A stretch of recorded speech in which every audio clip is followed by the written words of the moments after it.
Oh yeah, share. I think Hendo. I hit share screen thinking that would go to Facebook. That's not how. Oh, that's not that. Yeah. Okay. I thought it was too until you. I was like, oh, that's what he clicked. All right, guys, we are I ain't live. clicking nothing.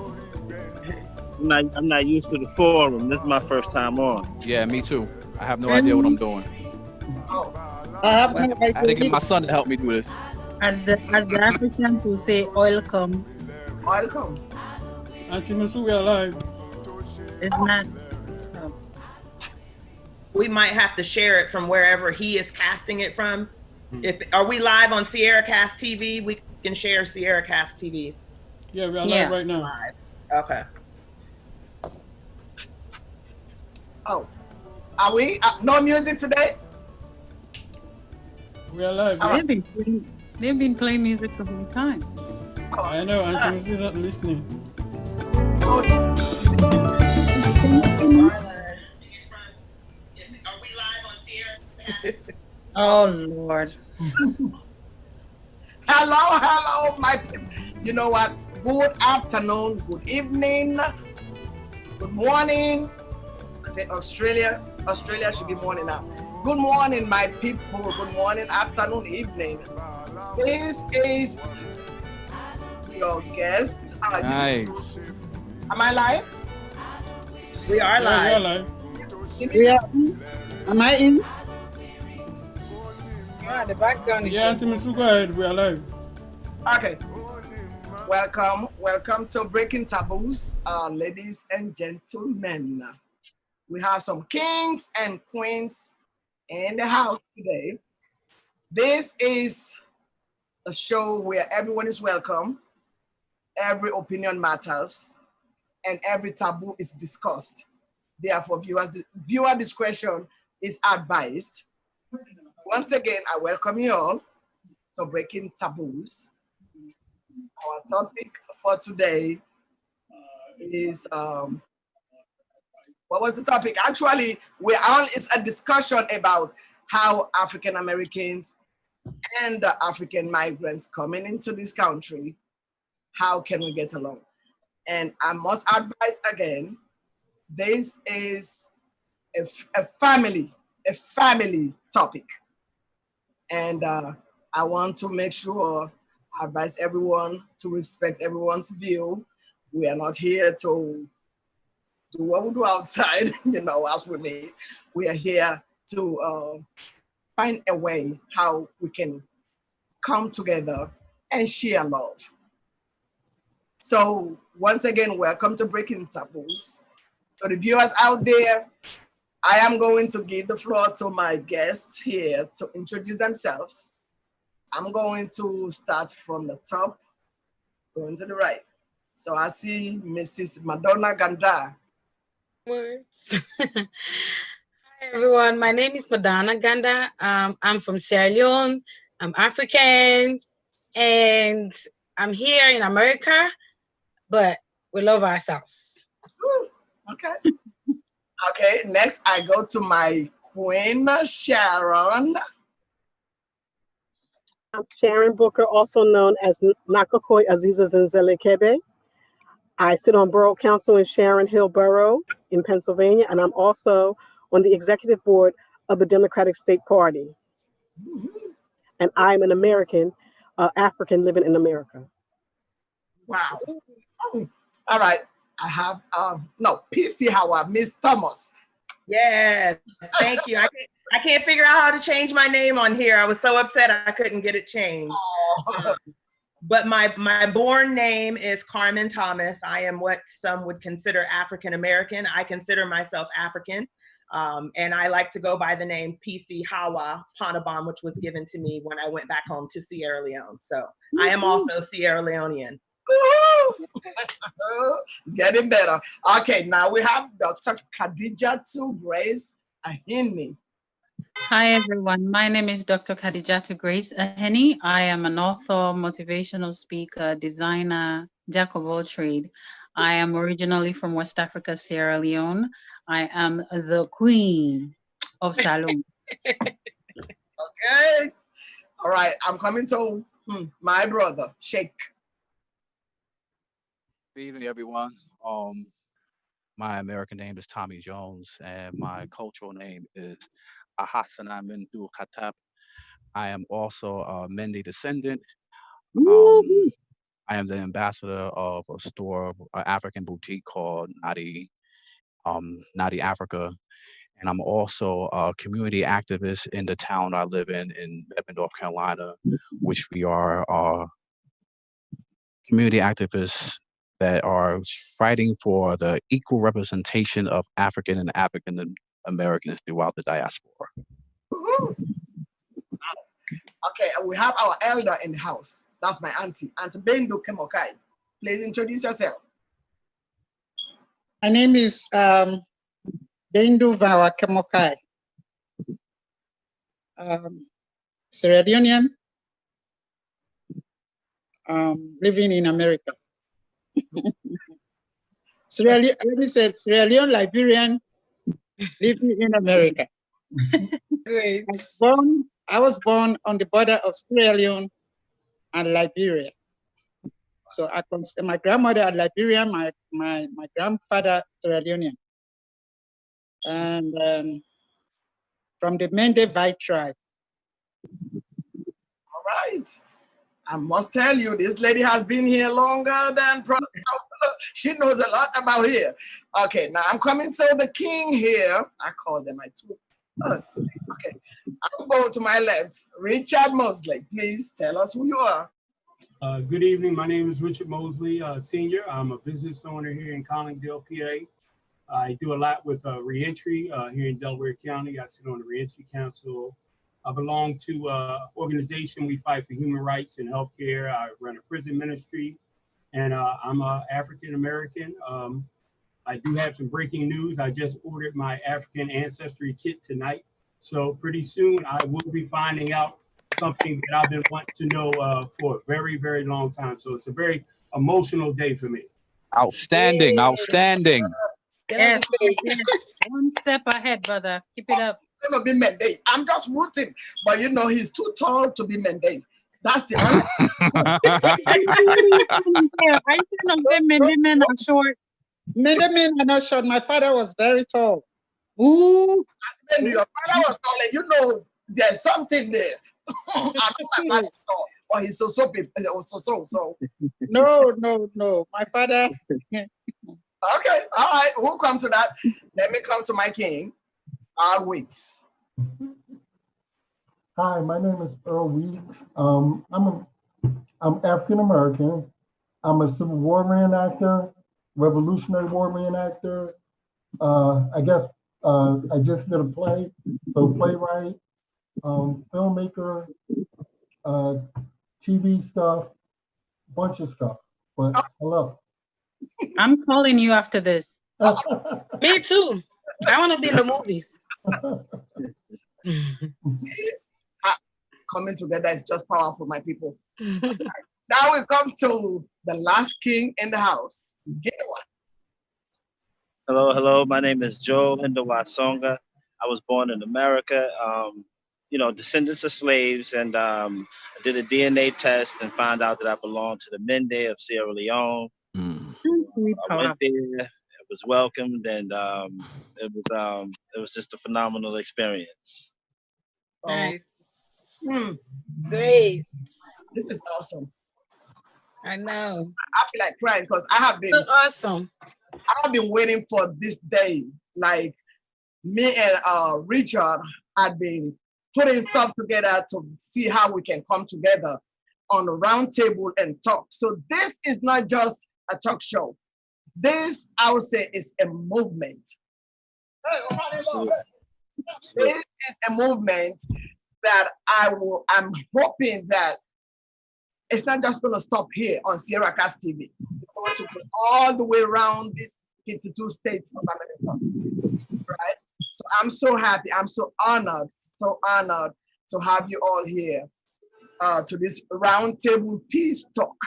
I call it. Peace talk. Yeah.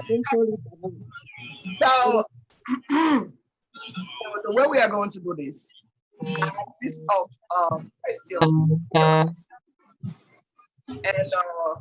I'm going to ask a question and I'm direct probably the same question to each person because I want us to share our views, how we feel about each other, and our experiences, and how we can fix this issue.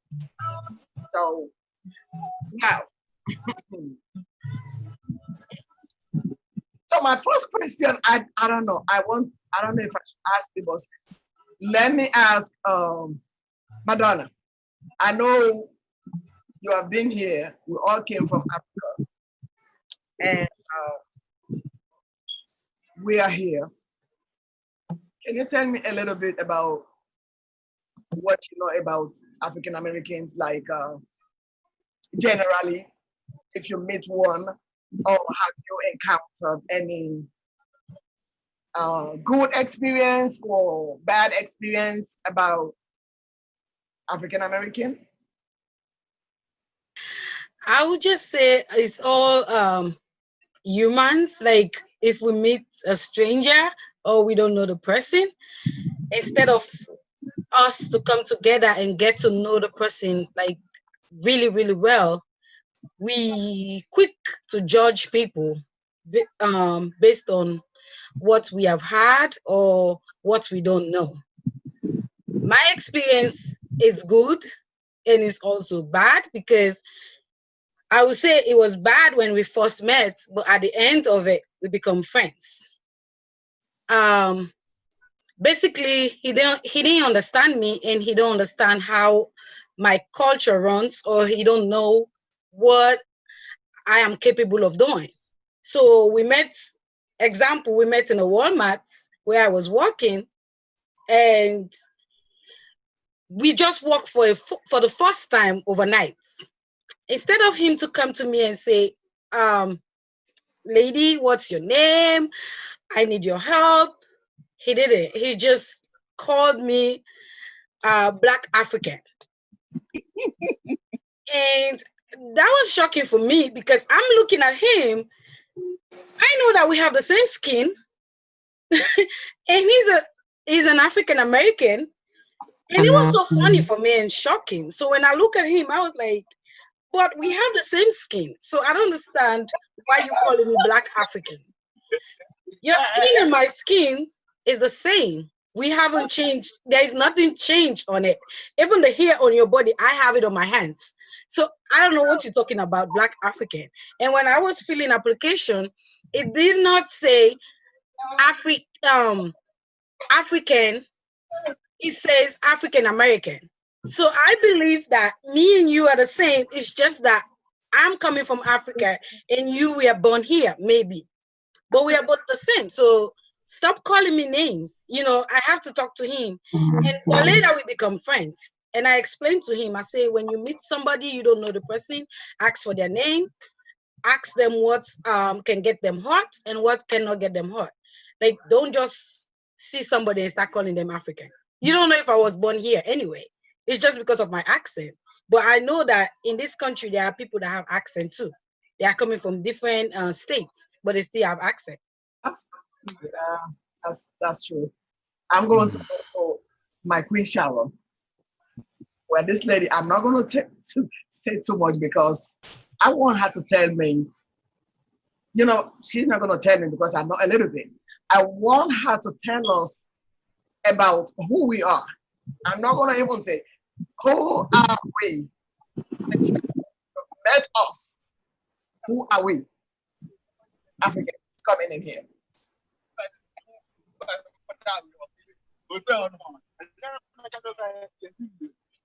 Okay, whoever that is, can they mute themselves? And Sharon, can you hear me? Oh, I can hear you. Oh, you're talking to me. Yes. I say, I know you know, I've met you, I know you much, but I know you know a lot about myself than even myself. People will understand. Who are we?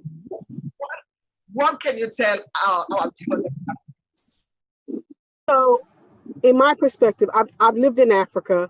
I'm coming from a different perspective because I've had a lot of cultural awareness about African people. My first trip to Africa was when I was 14. I went to Ghana to break the ground for the OIC. And I married into the Kente family in Gambia. I did trace my lineage back, and I am Yoruba and also Soninke. So I'm actually 97% African. So I guess you can say I am pure African. You is. So I have a plethora of experiences with Africans. Most of them are very good, not all of them. But I think that the most important thing is that we have to understand that as women, we all want the same thing. We want to be validated, we want to be loved, and we want to be seen for who we are. And I think that if we carry that with us whenever we meet each other and greet each other, and the other thing is that we are not in competition. We are sisters. You know what I mean? We have to greet each other with love and respect. And until you do something to show me that there is no respect or love, I have to assume that there's love and respect. Wow, that's powerful. That's all. I'm coming to Miss Hawa. PC Hawa. Paramount Chief Hawa. Yes, yes. So I know you have been to Sierra Leone, but I want to ask you first, before ever you've been to Africa, what did you know about Africa before going there? I think I've always known that we come from Africa. That's just been something I've always known. So I've always kind of had a dream of going to Africa. Then it was just, you know, what I was able to research and what I was able to learn about Africa. But I was fortunate enough to also have tested with African ancestry and was able to actually trace my maternal ancestry back to the Mende people of Sierra Leone. So that began my research in a totally different way. And I began to research and I began to find people on Facebook. I made connections, 2 years, and then went last November for a 9-day trip that has changed my life completely. Wow. Yes. That's, oh God, Mende woman. I can't say too much. Don't say too much. Don't share it all. Then they're not going to want to go. Yeah. So I'm coming to Dr. Khadijatu Grace. I know we all immigrated from Africa. I want to ask you a question. Before coming here,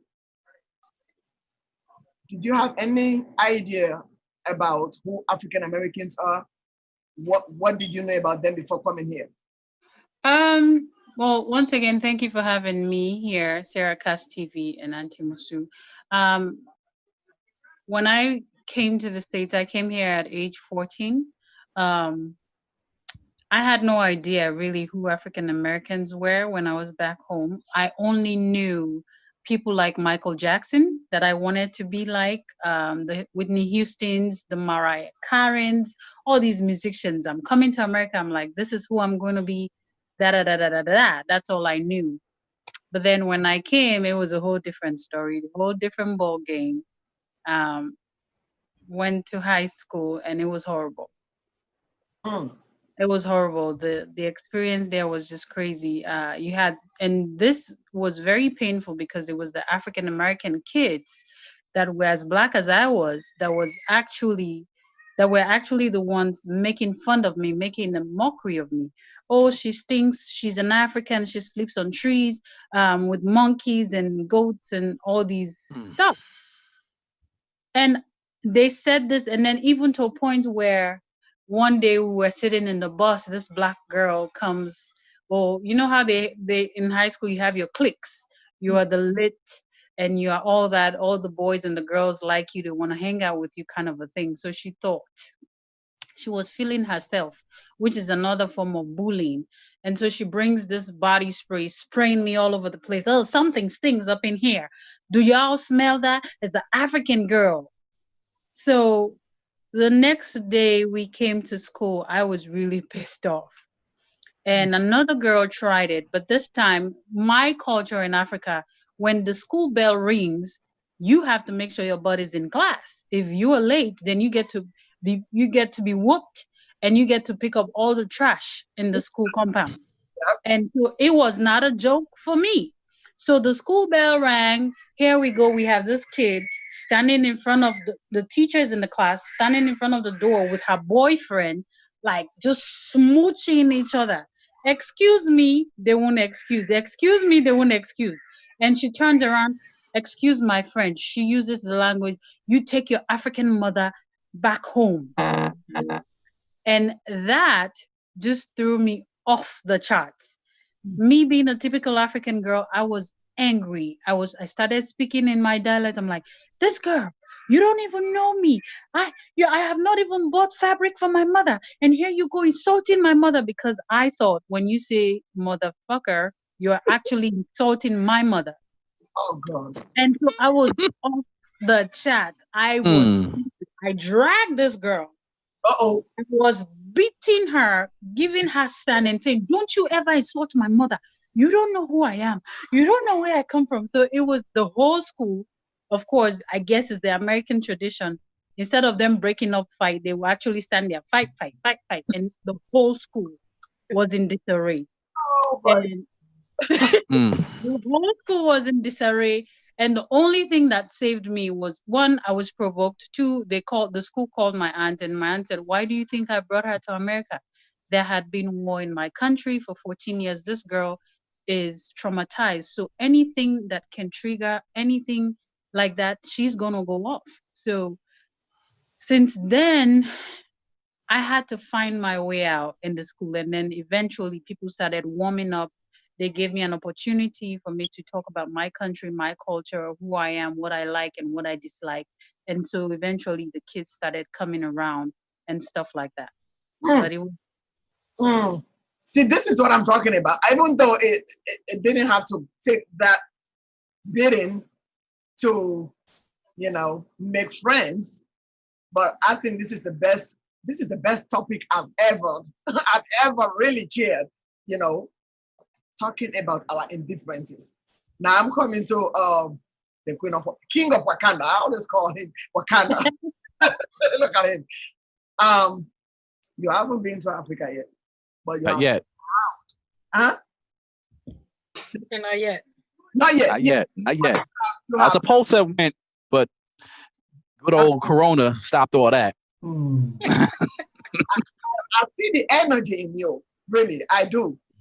I want to know, I know back then, way before, what did you know about Africans growing up? Well, for me, I didn't have any of the negative experiences with my fellow African brothers and sisters. That's something I never had. I grew up in the South Bronx, New York, and New York City gave me the opportunity to be in a melting pot of so many different type of people. So I actually dated a girl, and she was from Gambia. That was like years ago. But I've came across so many different people, and it was my innocence of not knowing the culture but wanting to know that gave them more. They were more inclined to show me things and teach me things and tell me a little bit more. And myself being a researcher, I naturally wanted to know. I naturally wanted to research and find out, well, what is this about? And what is that? Only thing I knew about Africa was Kunta Kinte. So what else was there? And then I started learning more about ancient Egypt or Kemet and different in different parts of South Africa, different Ethiopia. So for myself, did I see the negative? Yes, I did.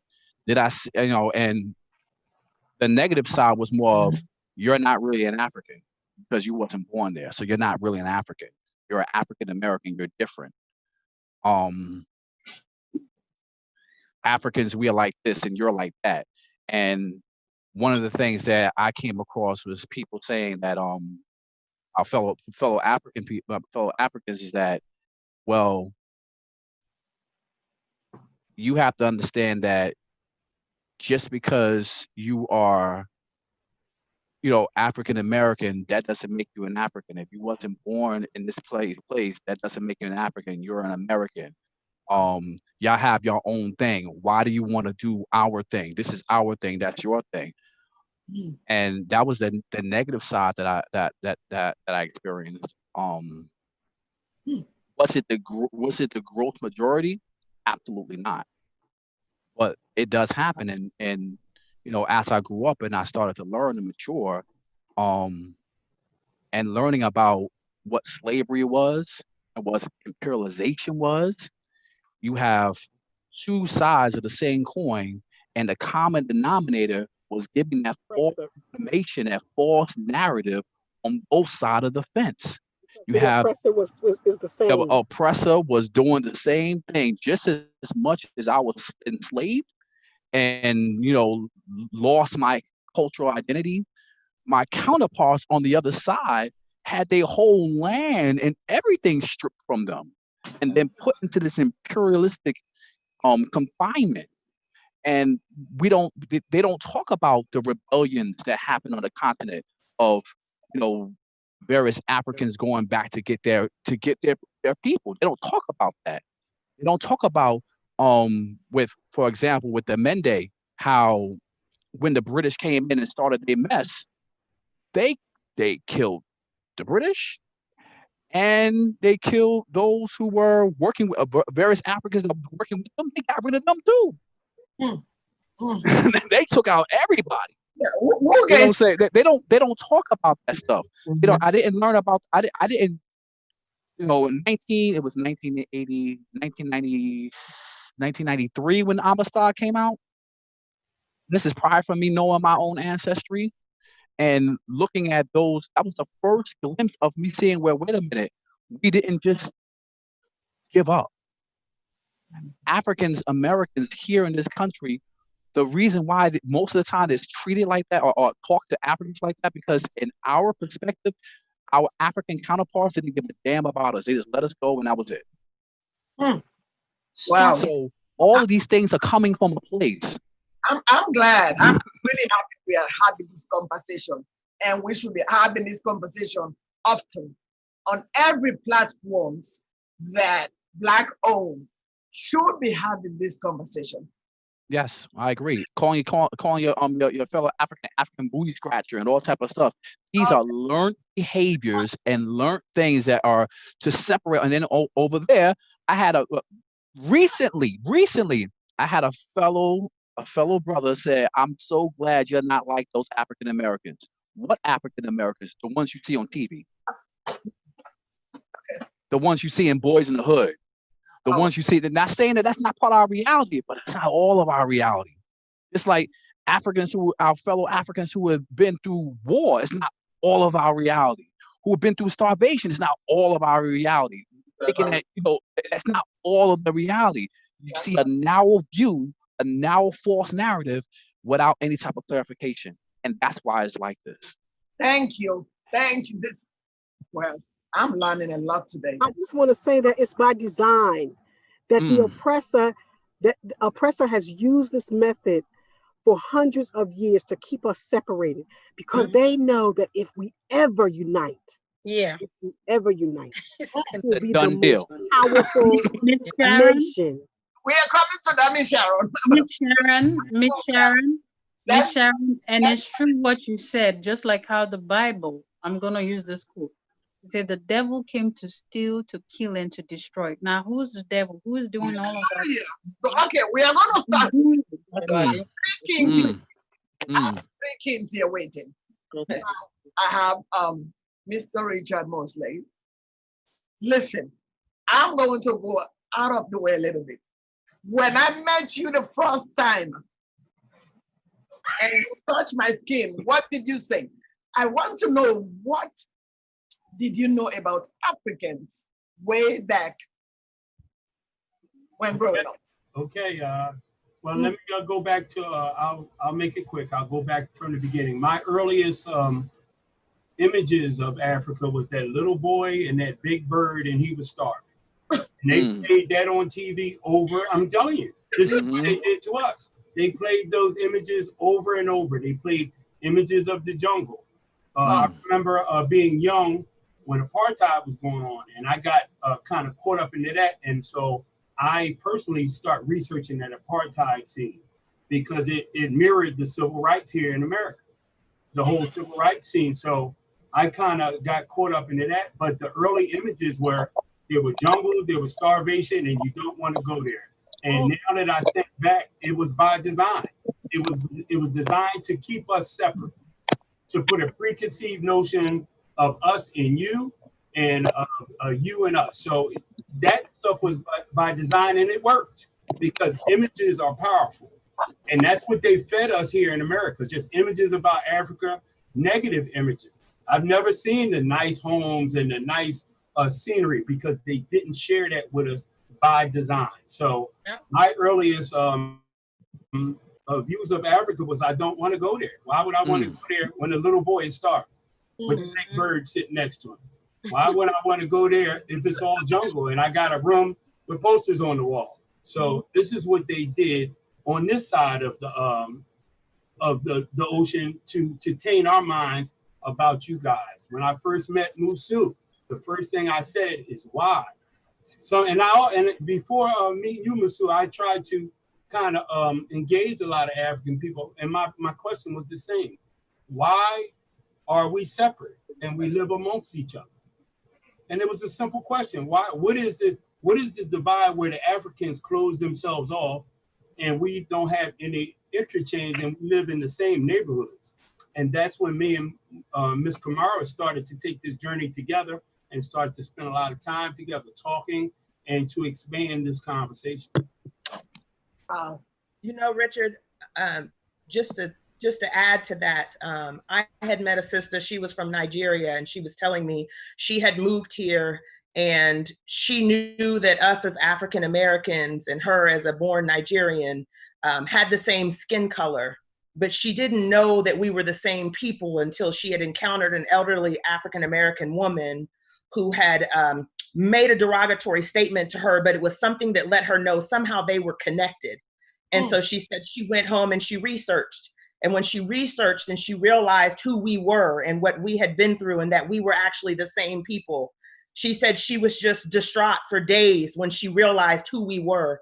So I think that the answer to that is just us learning, you know, on both sides. On both sides, there's a lot of learning of each other that needs to happen.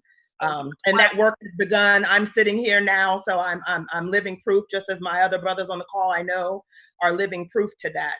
So that's why we're here. That's why we're here. And we have to come out of our comfort zone to engage each other, because if we stay just comfortable and don't engage each other, then this will perpetuate for years to come. And as we can see now, a lot of other people, or the hateful people and racist people, they're united. Yeah. We have to get united, because me and Musu had this conversation before. Africans and African Americans, we have a wealth of resources. We could have our own schools. We could have our own financial institutions.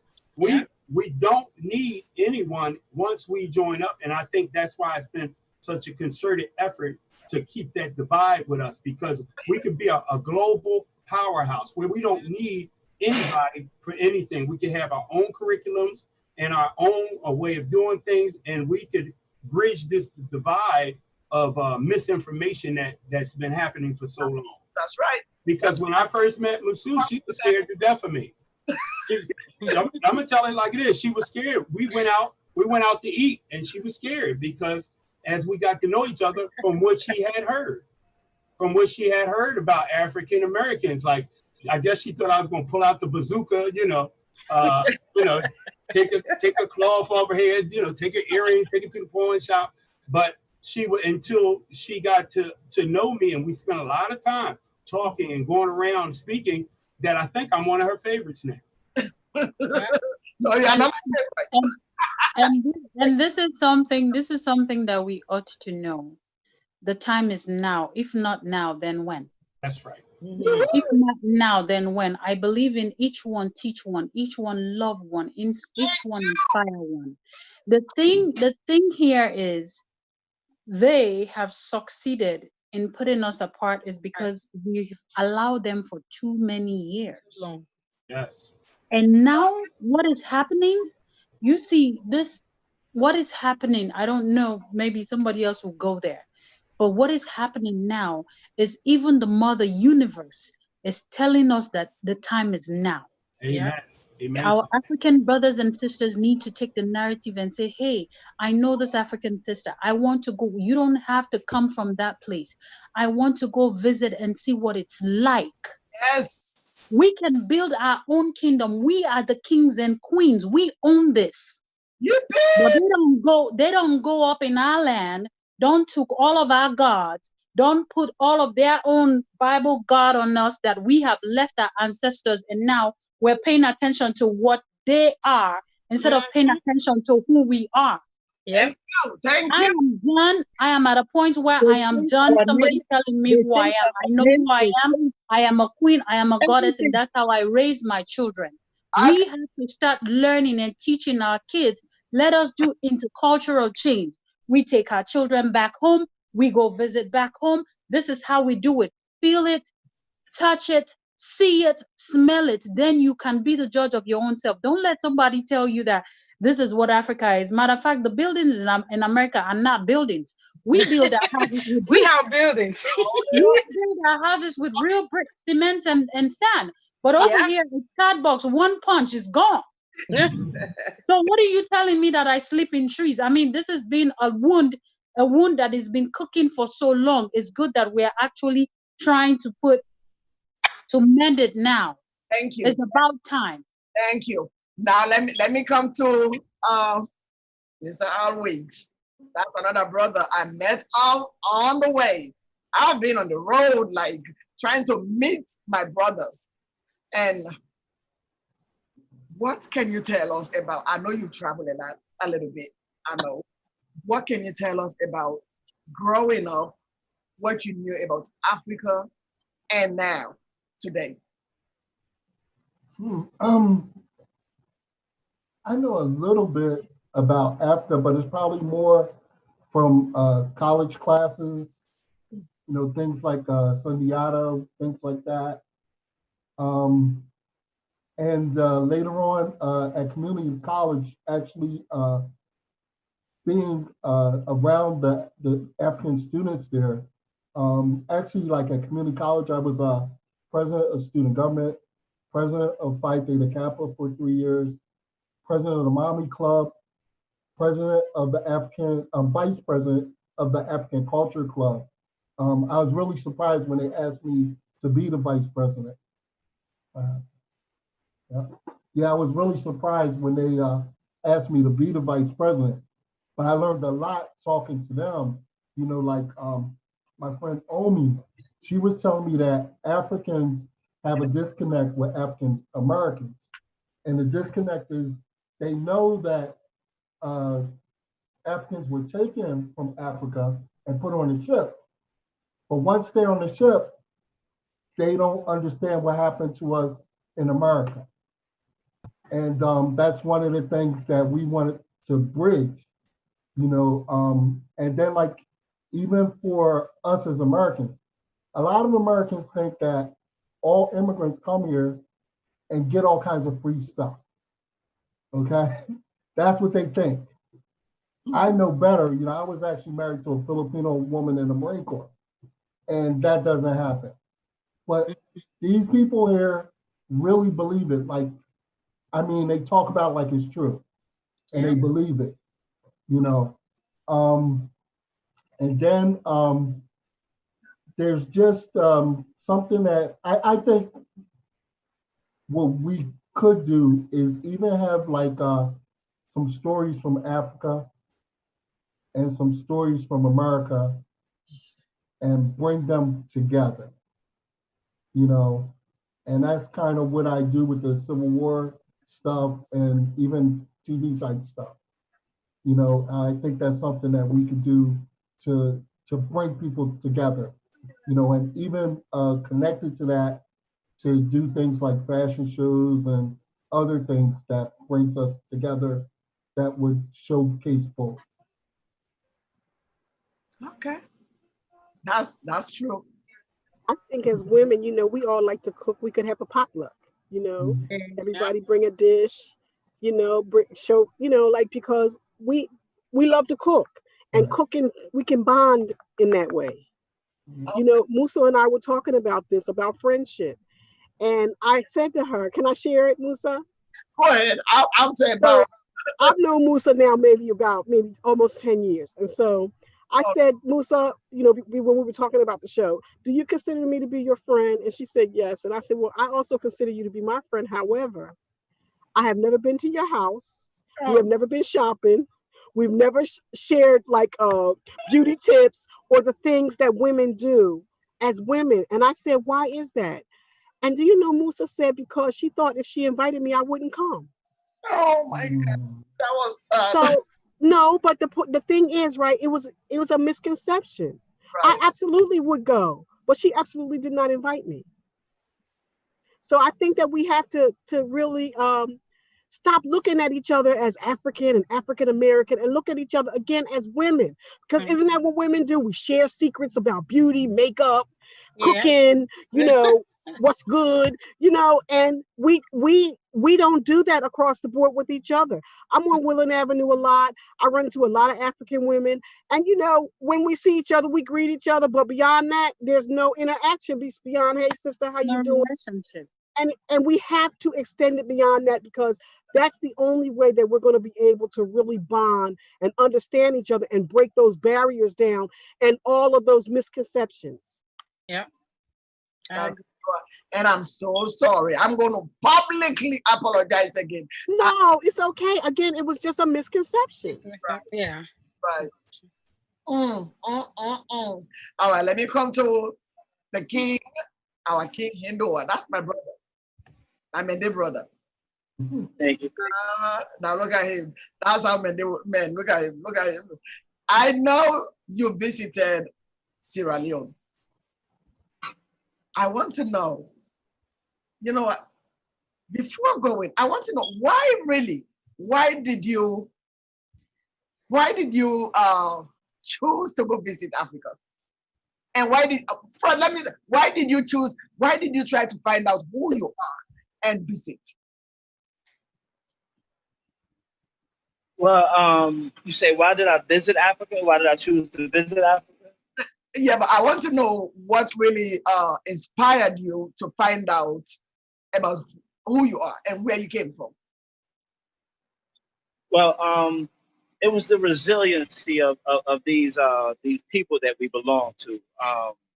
You know, I always knew I was African because of my features. You know, I used to get teased as a kid as well, like, you know, as well, of course, you know, I got the wide nose and my features are you know, so I used to be called African this and African that, and we used to also call each other that. It was our self-hate that we had amongst each other. You know, this is what Black folks, you know, the only images that we had of Africa was Tarzan. You know, and like the brother said, the baby in the desert with the bird waiting on him to die, and he's starving. He has the large stomach, and you know, these are the images that we had. So we don't want to be. No one wants to be associated with the loser. You know, so growing up, you know, we wanted to be associated with the Native American or whatever it was. It was better off to be a fighting Indian than it was to be an enslaved African. They taught us that Africans just allowed us to be slaves. You know what I'm saying? We allowed ourselves to be slaves. We just that, you know, we were better off than being in the jungle in Africa and all of this stuff that they taught us. So it made us ashamed, you know, but somewhere down the line I started wanting to be like Malcolm X, and I started studying Islam, and I had like a close like I had this love for Africa early on in life, you know. So doing all of this studying and reading all of the books, and it's just not enough. And after a while, I had to do a DNA test, and you know, that's basically how I found, you know, and I was moved. I had to come. I had to see my people. I wanted to, you know what we were doing before. I wanted my culture. You know what I mean? And I went through the whole thing. You know, studied Islam, and then this guy gave me a tape, and it was about Egypt. So I went into Egypt, and I started to look around Africa and see the cultures that you see in Egypt, you know, you can see around Africa. So I wanted to know where I was from in Africa. And I found it, and it's just no looking back. From here, no looking back. Wow. So it's a common misconception because a lot of us African Americans, we don't get that people are people groups. We are clans, we are families, we're tribes. And when we say, we have a love for Africa, we just think Africa, but we don't choose a people, learn that language, and having a special affinity for that people. So a lot of Africans don't take us seriously. When they come to the country, me being from South Carolina, like I told you the other day, Mutu, I come to New York, and the first thing they tell me is, don't you speak to everybody. You know what I'm saying? Watch who you speak to, and you can't just be saying hey and hi to you know what I mean? Because everyone is not your friend here. I come from a place where everybody spoke, and when I went home to Sierra Leone, I saw the same nature. Everybody spoke, everyone knew each other, everybody was, So when you guys come here as African immigrants and you see young kids walking by elders, they don't speak to you, won't even acknowledge you, and it's a sense of fear. That's the not the African whole is America. African American, Right. and the African American is taught that the African doesn't like him. They don't like you. They sold y'all into slavery and all of this type of stuff. So it kind of wedges a gap between us. I worked in the kitchen my first few years when I started working. So I worked in these restaurants, and it was a bunch of Africans from Senegal. And these brothers, we were the best friends. We would jump from restaurant to restaurant. And there was one of these guys who was new. He had just came to the country. And, he was fond of some little white girl so he wanted me to slide the white girl his number. They all had to come to me to get their food. I was a cook. So he called me one night and says, I wanted to talk to you, but I was afraid, man, because I thought you was the other brothers who, they don't really mess with us like that. You know what I'm saying? I thought you didn't like Africans. And then, it showed me that, Africans don't like us. It's not that Africans don't like us, it's that they're afraid that we don't accept them. You know what I'm saying? We should be, there's one thing that in the hood, they always say, when the black man goes to jail, no one helps him out. Hispanics go to jail and they give them soaps, their people make sure that they're good. But as a black person, when you go to jail, you get nothing. Your people don't look out for you. You're just on your own. And it's sort of like that, instead of us welcoming our brothers and sisters and making sure that they're good, and we're just, we've been taught that every man is for yourself almost, so to speak. So I don't want to take up too much time, but, you make some great points. So where are you from in South Carolina? I'm from Union, Spartanburg, South Carolina, up in there, Carlisle. In Greeleyville. Willeyville, okay. Greeleyville in Louisville. Greeleyville. Greenville. I was born in Greenville. No, Greeleyville. It's Greeleyville. Greeleyville is near Sumter. Okay, I know Sumter. Okay, so it's in Williamsburg County. Okay, yes, ma'am. I know Williamsburg a little bit. It's been so long. I had a death in the family. I had to go down about 2 or 3 weeks ago. And it's been so long. This was the first time I was able to go down with the rent-a-car and do what I wanted to do, travel how I wanted to travel. And it's just been so long. Some of the places I don't even recognize. Of course, I would still recognize home, but I got to start making those trips a little more. What I would say to the African people is that they should go down south, because if they went down south, they would have a whole different perspective about African Americans, because African Americans in the South are so different. They're so warm, they're so friendly, they're a lot like Africa. Like when I go to the place that my people are from, when I walk down the street, people will say, who you kin to? And then when I tell them my name, they'll run down to me how I'm related to them. Just like in Africa, if you go somewhere and you say who you are, everybody there will be able to tell you where your village, where you came from, who your people are, and how they are connected with you. And we have the same thing in South Carolina. Is that not true, brother? Yeah. This is happening in the hood. It was happening. It was happening. I was walking around my aunt's neighborhood. It was like a well-to-do neighborhood. And the guy seen me, he's just looking at me and he says his name. And I'm kind of thrown off, so I say my name, you know? So he's like, yeah, I know who you are. I'm like, you know, I've never seen this guy before. I'm like, whatever, you know. Like, yeah, I know who you are. Your mother's name is Gloria Jean. I had to go to this guy and give him a hug. You know who I am, Gloria Jean. That's my Yeah. mother's So name. and you know that's exactly how it is in Africa. Yes, Everybody will be able to associate your name with your bloodline, with your family, and be able to, you know, in the grill, they're able to run it all the way down to like the end of time. Wow. Okay, so oh, Khadija, you want to say something? You know, with the South Carolina and the North Carolina and even the southern side of Georgia, these people, their lifestyle is mimicked from Sierra Leone. Sierra Leone is was very big on the slave trade, and the slaves that were brought, they had some of them in South Carolina, some of them stayed back in Jamaica, some of them stayed on the southern part of Atlanta, Georgia. Now in South Carolina, there's actually one of the sheep that wrecked there, where every year, even last was it no year before last when the president came, they had to go and stop by and just see and visit and just pay their respect to the community there, and for keeping that sheep as a memory of the Sierra Leonean slaves that were brought to that place. So it's very common when you're driving by, you see the chicken running around, people have a string of line with clothes hanging. That's just how it is in the villages of Sierra Leone. And we should not forget that, regardless. And why do you think the American or the white people called you African American? Regardless of what, you're still African. But we took that. We named ourselves that. They, you know, that was something that Jesse Jackson. You know, they called it black and nigger and things of that nature. Negro. You know, Jesse Jackson kind of tried to put a term of respect on it. Okay. More so. I have another question I'm going to throw all around.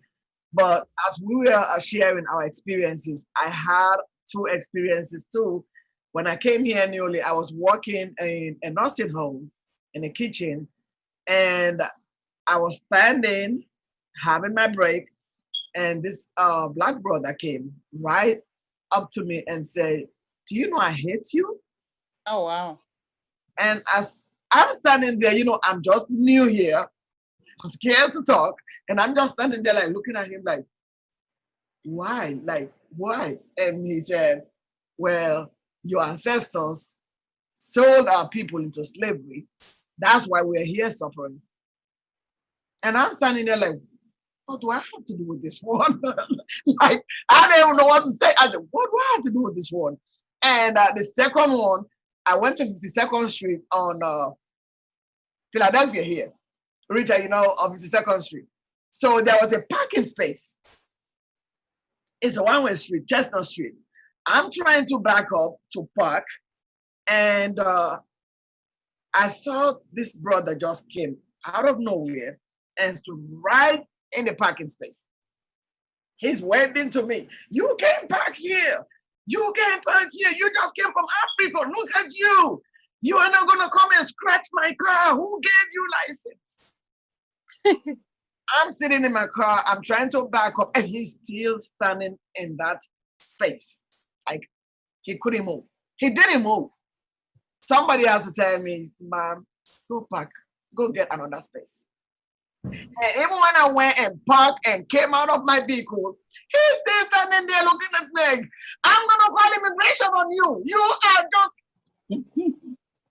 I felt so bad because I was not expecting my brother to treat me that way. I really felt so bad. And for a moment, I wanted to believe in what they told us, that our brothers don't like us. I really wanted to believe. But at some point, when I had my daughter here, some reality kicked in. I'm like, okay, now she's here. She's born. She's considered African American. But I just sat down and thought about, what if my daughter go out and get into a fight with a white person, and an African American is standing there, can he defend my daughter from the white? So I said to myself, I'm going to start speaking to our brothers and sisters. I don't care if you don't understand what I'm talking. Then I started speaking slowly because I used to have a friend who says, oh, you speak too fast, I can't understand you. So I started picking my words so you can understand me better. So everything we're discussing here, I'm so glad we are sharing our experiences. And I hope our viewers out there are really listening to us, because it's about time, like Dr. Khadija said, it's about time. So I'm coming to the most difficult question, and I want everyone's opinion. I'm gonna start with Auntie Bendu. Auntie Bendu have been here for God knows when. She came here young. Auntie Bendu, now we are talking about our indifferences, the issues. You came here young, and now we are here again. Do you really think there's hate, or what is the major issue between us? Well, my name is Bendu Mawa Kemokai. I'm from Sierra Leone, where majority of the people they brought in this country came from. When you reach to my hometown, you don't go further. You just cross the Atlantic Ocean to come abroad. That's where Sierra Leone ends. And in that part of the country of Sierra Leone, you can stand there and see Liberia across. So what they used to do, they go with their ships, according to the story they told us, our grandparents. They put it at the middle of the sea and take the boat, a small boat, come on the beach and started chasing them. Chase them, run after them, capture them, and chain them. Maybe 10, 15 of them, boys. Boys, they started with the boys, he said. And then in the night, they will put them in the boat with their blindfolded, take them and put them in the ship.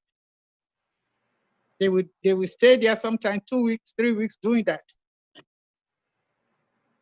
But the people around the area, they started rebelling, fighting. So, in fact, when I came here, we were discussing about this African American and Africans. I said, oh, you don't even talk much because we are all the same. I'm part of it. My maternal parents, my mother's side, they were a white guy. They called Rogers. Married, went and settled there and married so many women and had that clown there they call Rogers. But the Mende people changed the name. They call him Paka. When you hear Paka, it's a Rogers. Okay. Right in Solima, the Yapaka, all those places, everywhere that his children, grandchildren, great-grandchildren. That's the family I came from on my mother's side. On my father's side, they were warriors. My grandfather, they call him Guanyande. Guanyande means those who speak Mende. Guanyande means somebody who fights war, a warrior, and he's handsome. That's Guanyande. They used to fight with Kaitongi, those warriors, because they were tired. They were really exhausted. So they form a group. They fight from village, township. And then my grandfather came. They call him Vawa. Vawa means when you... That was your grandfather? Yes. You serious? Vawa means... Uh-oh. Fast is coming here. When you want to gain strength to punch somebody, Vawa. That's why it calls Vawa in Mende. So you see? Big mouth, Dawa, that's your grandfather, the great Dawa. Not Legendary Dawa. Not Dawa, Bawa. Bawa. Okay. V. I know I'm sorry. what you're talking about here. When I came here, before I came here, I attended Minimum Memorial Girls School. That was American school.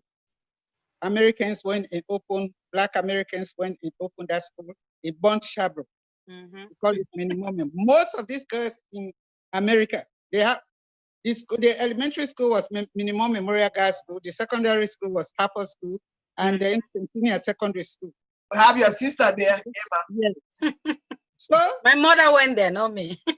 Yes. So well, I know Miss Mott and Miss Mulkey. I know them. They teachers, they used to love us, Christian, when you are in the school. But when I came here, it was a whole different ball game until I almost reported myself to immigration to go back, to send me back. Why? So the same hate that it was difficult. It was really, really, really difficult. You know, when you come to a place, in fact, I came with a heavy Liberian accent. When you talk, they don't understand. That was another problem. That was a very big problem for me. Okay. But anyway, what I have to say on this topic is this. So the major issue is we cannot, when Black Americans and African Americans are together, African American and Africa are together.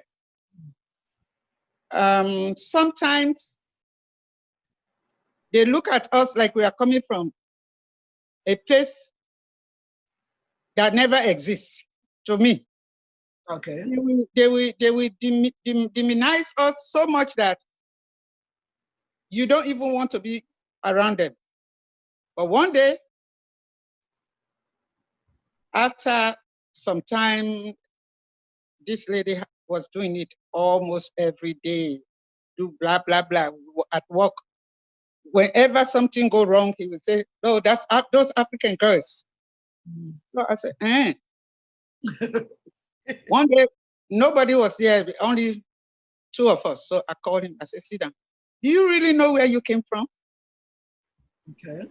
Do you really, really know? Look at my skin. We are the same. In fact, you might even be one of my relatives." I said, because all the slaves they brought in this country from the west coast of Africa, majority of them came from Sierra Leone, came from the area where I'm sitting here, came from. Amistan, the book they wrote, it was from Suleiman. Yes, they took them from there. The paramount chief children, they took them, and he rebelled. He said he's not a slave. They should go back. That's when the ship went and wrecked right in Connecticut. So you see, we are all the same. We are the same people. That's why when I see some of them, they remind me of myself. That's right. I don't quarrel. I never quarrel with them. I told her, I said, don't look at me like I'm your enemy. We are the same. When you report me to the white lady, our supervisor, that makes you look bad. Because he will think, why is she doing this? You see, you are reporting yourself, not me. Whatever we do here is supposed to remain here. The overtime you are fighting for, you can have mine. I have my children home. I can go there and take care of my children. So don't be offended, please. Wow. You know, then later on, I figured out how to deal with her. We became friends. That's right. You see, I figured it out how to deal with her. When the overtime comes, I say, your wait, let the woman come and take her home. So before even anybody, they say, oh man, we're not going to wait for her. I'm going to. I say, you don't do that. Everybody got few hours. That would be okay. Wow. And then we became friends. So ultimately, what I'm hearing here more is about communication. You have to tolerate tolerance. You have to tolerate people. You can when you see somebody, you know, aggressive to you, take your time, take a deep breath. Don't just, because even in the store, if you sometimes when you go to the store, somebody will come and hit you. By the time you talk, trouble. Yeah. So you see, you have to be the way my mother was disciplinarian. So whenever I do something and I know I'm going to be punished, I take another direction. And that's how we have to treat one another here. Even in relationship, your husband, your wife, when they do something, walk away if you can't stand. That's how I used to, when she comes, when everybody run away from her, then she started coming around. That's good. So this has been going on, not today. It's not today. It has been going on from the time I came here over 40 years ago. Wow. It's about time. 40 years ago, and it's still happening. It's still happening. It's still happening, but we are used to it. Everybody we are used to it. We just have to talk to one another how we're going to solve this problem, because there is a way. My father was the primary chief, so I used to sit down and then while the judging cases. They say where you want ancient God now for take 10 kilo. Okay. All right. You see, so we have to tolerate each other. Some people are just like that. Some people we have to be one. We are one. To me, the Black Americans are my sisters and my brothers and my father, my grandfather. Because I really don't know. When my mother told me that, and my mother's mother is the Rogers, my mother's father is the Rogers. So that part I say, so you are the one who came to enslave our people here, to all your people. So that's why you are so aggressive to us, because you think you are white. That's why I used to tell my mother. Yes, you see? So we had all the same. That's true. No matter what, I have four American kids, African Americans here, 2 boys, 2 girls, and then I have numerous grandchildren. My brother alone, 1 child, 9 kids. Okay. My daughter, she's in Atlanta, Georgia. She's just 57 years old. She has 9 kids. Wow. So all those children are for me. They are my grandkids. They are my children. All right. Now, we are all the same. How to put it? We have to be one. We have to talk to one another. We have to solve our own problem, because the problem here with white Americans and Black Americans, they think since they have been demonizing us, putting us down that we are slaves. And some of us, when you hear slave, actually when I came to this country, that's when I started hearing slave. I said, well, what's this? Wow. We are all the same. Yeah, that's true. They have been they go and like what Khadija was saying, they change the names. Let me explain one example. My father carried his children to school in the elementary school. So he told them, they started giving this Philip, this Ainsley, this. He said, why are you changing my children name? This is Sidi, this is Adibu, this is Momo. I don't want anybody to change my children's name. Catholic Church. What do you mean by Catholic Church? The children cannot go to Catholic Church without other names? Wow. No. Absolutely true. They even did it to my own aunts here in America, because they came from South Carolina and their names were like, my mother's name was Josefina, Melvina, and so they changed their name to Teresa and some Christian name, but they didn't accept it. You're absolutely right. Yeah, my father. It's another way to control us. Do not baptize my children. Nobody changed my children's name. When I went to the convent, they called me Marietta. I said, what kind of name is this? So, I'll be sitting there, you call that name. I don't even turn my face there. My father, Andrew, why you cannot call that name? Most of these names you see, they call in this country, they change the names. That's true. That's true. All right, Give it back. They call, because they didn't know how to call Guanyande. They say it wasn't that they want to strip you. They want to strip you of your Africanism. They change our names. They want, and we agree to it.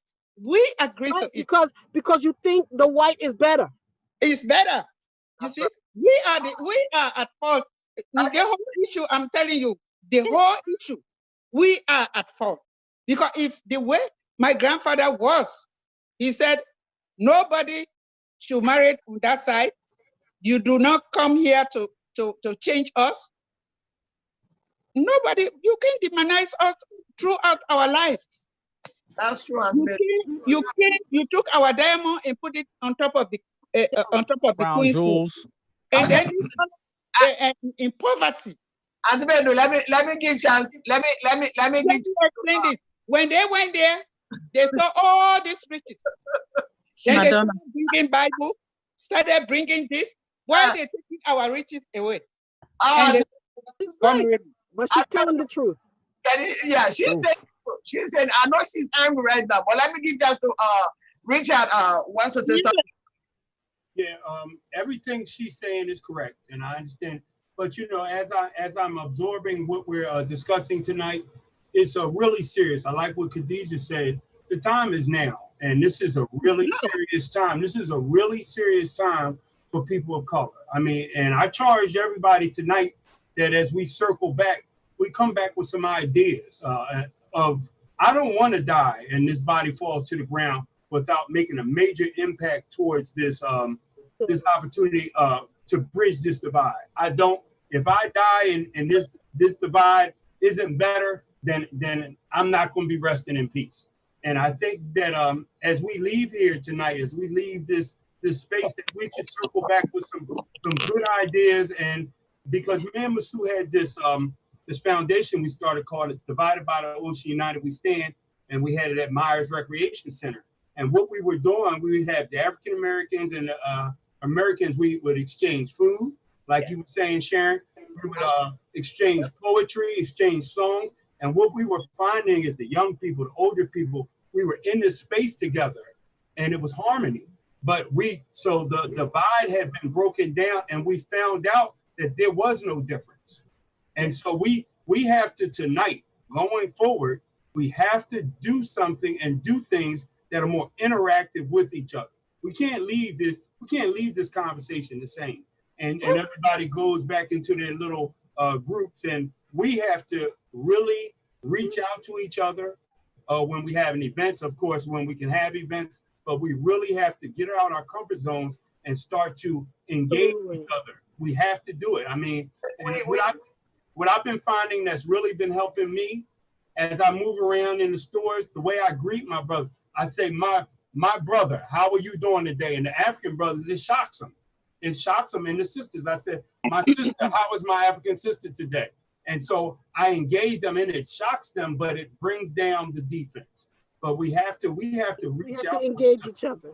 Yes, we have to. And I think that's one of the big things we should take tonight from this conversation. And I'm happy. I'm so happy that we have somebody like Ms. Sharon here, a councilwoman from the borough. I'm so happy that she's here and she's listening to us.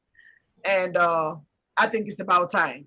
It's really about time. So now I want to say something about that. You know, Musu, I did an immigration forum a few years ago. Musa was the only person that came. Yes. And I don't understand why that was, because I did it to bring information to our African community, but it was because of the mistrust. So I would like for you all to tell me how I can break that barrier down so that I can serve my African constituents. I would say about 14% of my constituents that live in my community are Africans. and I don't know what I can do. When I go with my husband, they're receptive to him, but I want them to be receptive to me. Where do you live? In Sharon Hill. Oh, Sharon Hill. Yes, ma'am. So, Okay. Miss Sharon, to answer your question, what I do is, I'm here in Arizona. What I do is I partner. There's a friend of mine who is an Ethiopian, and that came with the idea. So we call it African Fest. Now, African Fest, every year it's done in March or April, where we choose a date, where it's an all-day event. It's a festive event, where it's all about Africa, because the misconception that people have, the African American, even the Americans in here, think Africa is just one country. It's not a continent. Africa is a continent, y'all. And when somebody sees me, I have an accent, quick, they get into the mode of speaking South African accent. Where are you from? What is your name? I'm like, excuse me, I don't know. I don't know what you're talking about. That's not my accent. That's not where I'm like, from. Why are you doing that? You know, like, why are you doing that? I can hear clear English, you know. So it's one of these things where we have to sensitize people. We have to find a way to penetrate them. How do we do this? By creating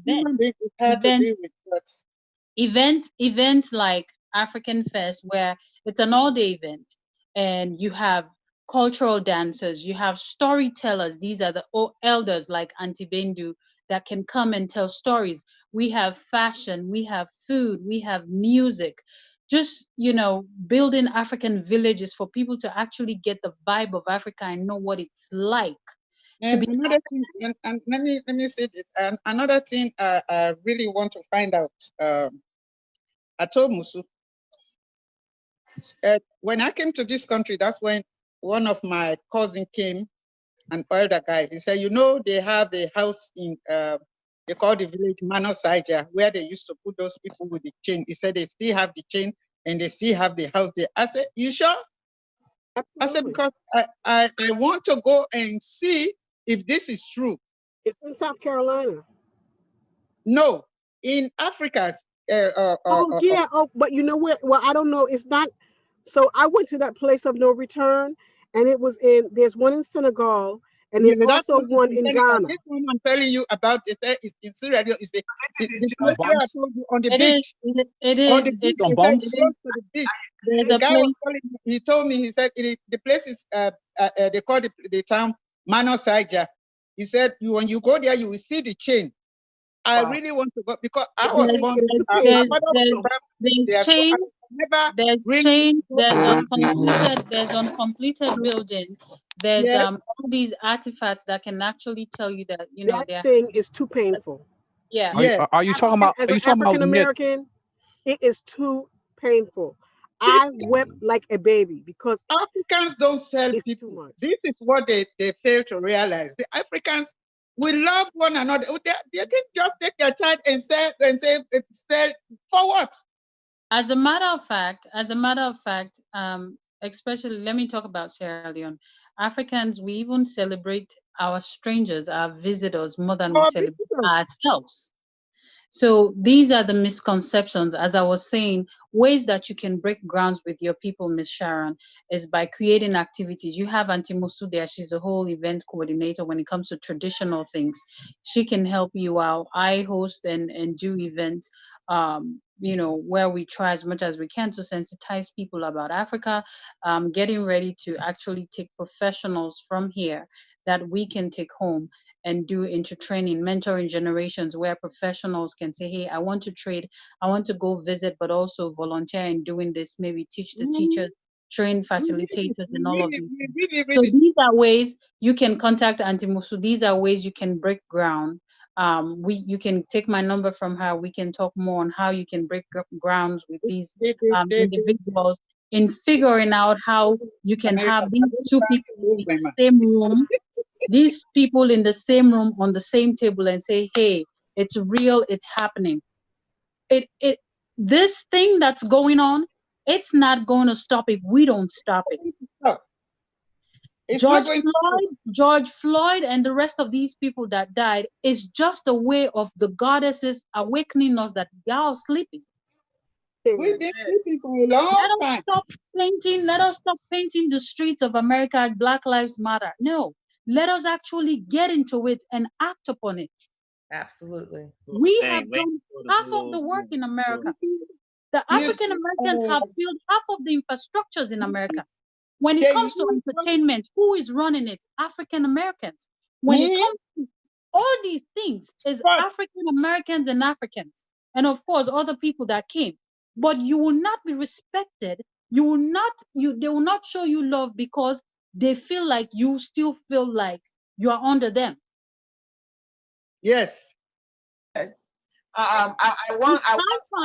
It's high time we take it back home. Let's say y'all that know people, because these days it's who know who. Let us wake them up. Those that have the money that makes stuff happen. Black Americans wanted to go and see, but you know, I don't know what type of love the white in this country they have for blacks. Auntie, let us not go much into the white people. Let us try as much as we can to sensitize ourselves. Let us try to sensitize ourselves. We the Africans and we the Americans, give me a helping hand. Hey sister, what do I need to know about you? How can I help you? How can I support you in being who you are and knowing who you are and know who you come from? That's right. If you come to me with that, with that, I always for some reason, people don't understand me and understand how I do stuff. They normally think I want to show up. No, it's my way of driving, my African American people closer. That, hey, I'm a proud African. This is who I am. I have an accent, but trust me, this is what I have to offer. This is what you're missing out. Mm-hmm. Yep, that's what. Come with me. Come with me. Let me go show you. Come with me. Let me go show you how it is to be home. Come with me. Let me show you how it is to try an African dish. Okay. When you go to that beach, you want to stay there forever. Hold on 1 second. I want to give the floor to our sister Hawa, who visited Africa, because I know we are all here, and these two people have been to Africa. Can you just really share with us your experience in Africa?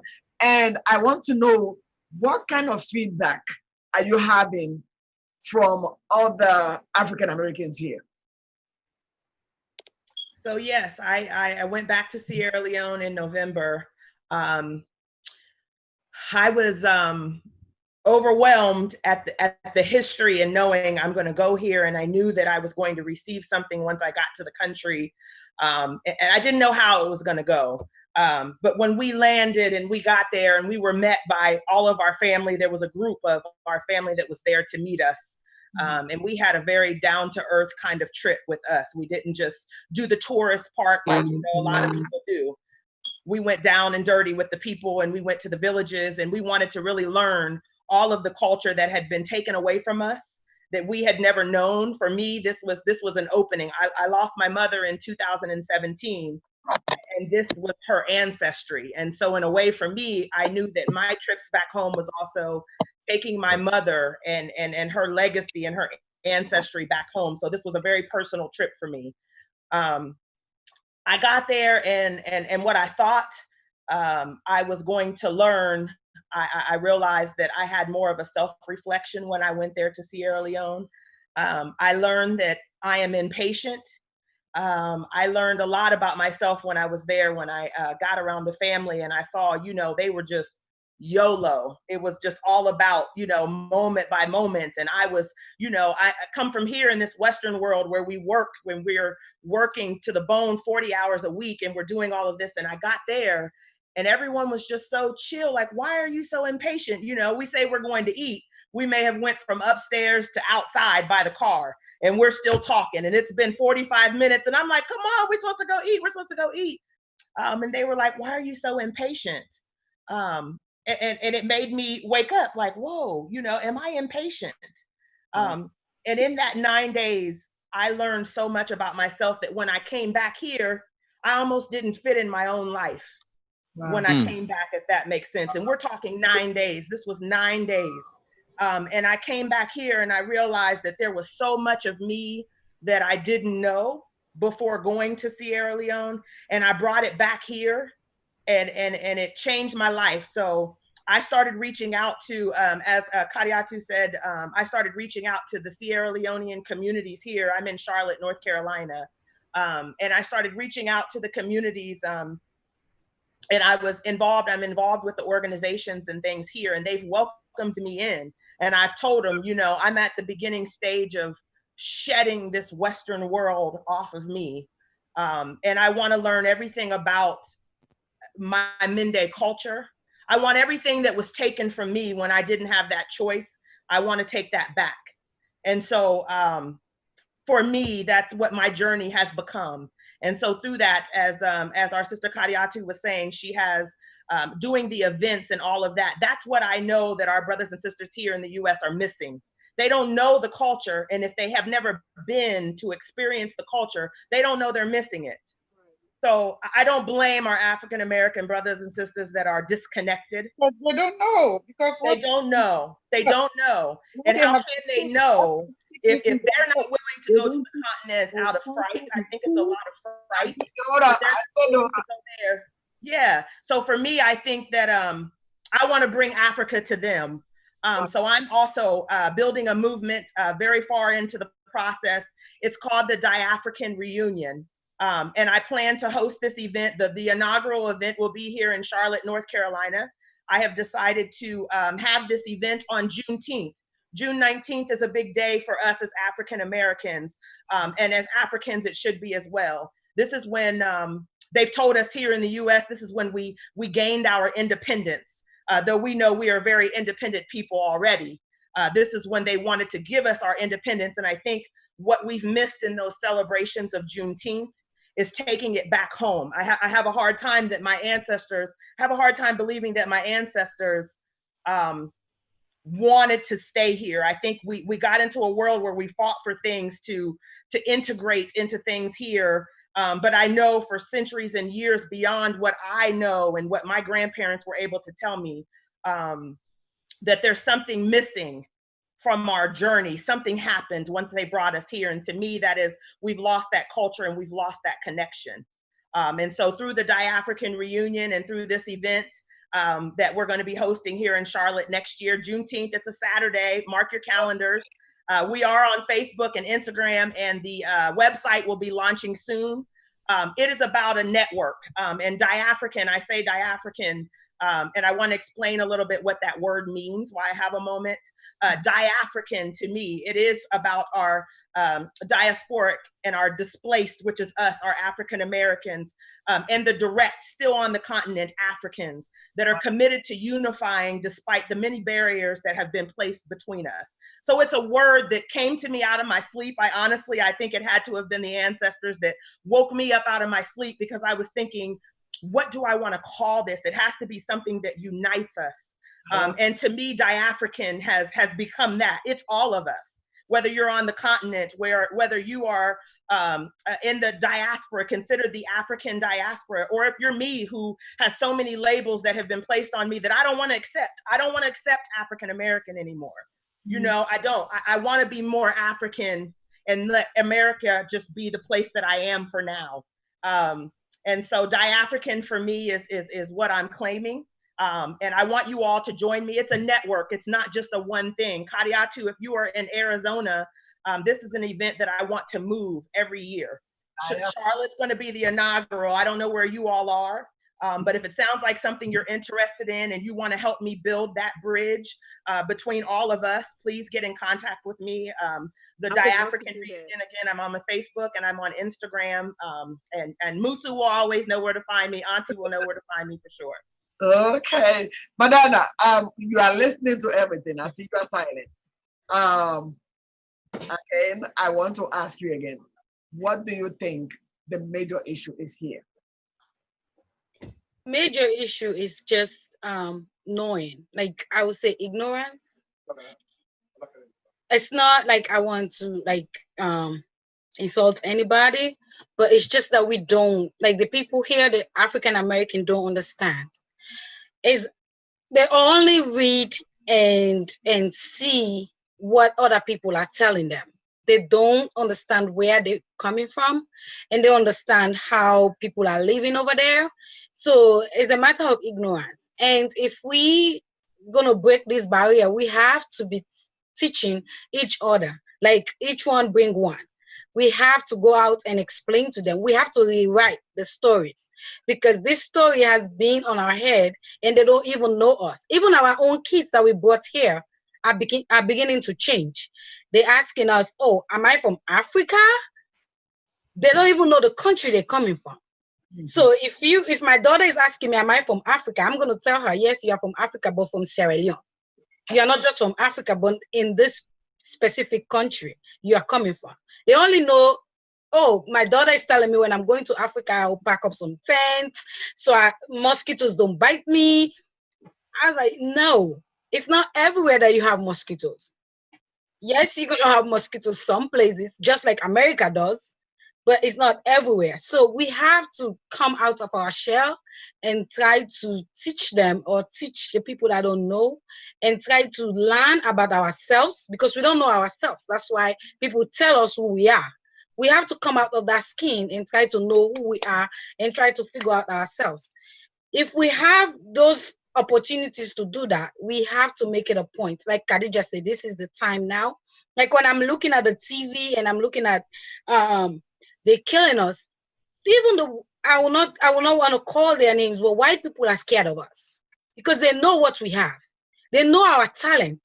They know our brains. They know that we're smart. And if we come together, it's going to be a whole lot. It's going to be a whole lot. African continent has a lot of resources. It's so rich that you can't even take that from us, because it's there. It's naturally built. There's nothing you can take from us. We have our gold, we have our diamonds, our bauxite, our rutile, we have farmlands, we have everything. And they know that. They know that. That's why they're trying to put us down. And the only way they can do that, they're going to create fear on us so we don't come together. That's right. And that's our problem. We need to come together. They are fearful of us. They are. Wow. They are scared of us. They know what we have. They know our talents. They know our brains. They know that if we put our minds together, it's going to be hell for them. So they're scared of us. So we need to come together as African Americans. That's all I preach to my African American sisters and brothers. Let us come together. All this fighting we're doing with each other is just to divide us. It's dividing us. And they say if you divide the crowd, you're not going to get... They say united they stand, divided they fall. If we come together, it's going to be a whole lot. So let's just break the silence. And like we say, this is the time now. And I'm happy to be in this show. That's what I told Musu. I said, we have to rewrite the stories, because the stories have not been written. We just have one-sided story. We don't have the full story of Africa. We only know that Africa is, they're living in trees, they're living in some kind of monkeys are living there. They have all these animals. Yes, we have animals, but we still have houses, we still have lands, we still have seas, natural beauty. It's all in Africa. So when we need to come together. So when you say the history should be rewritten, that means the old Africa is the Africa now. We have to write it back now.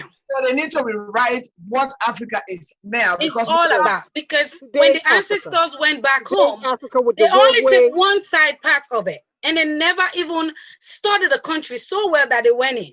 They only take one side that they can see and bring it to America and say, oh, this is the Africa that I know.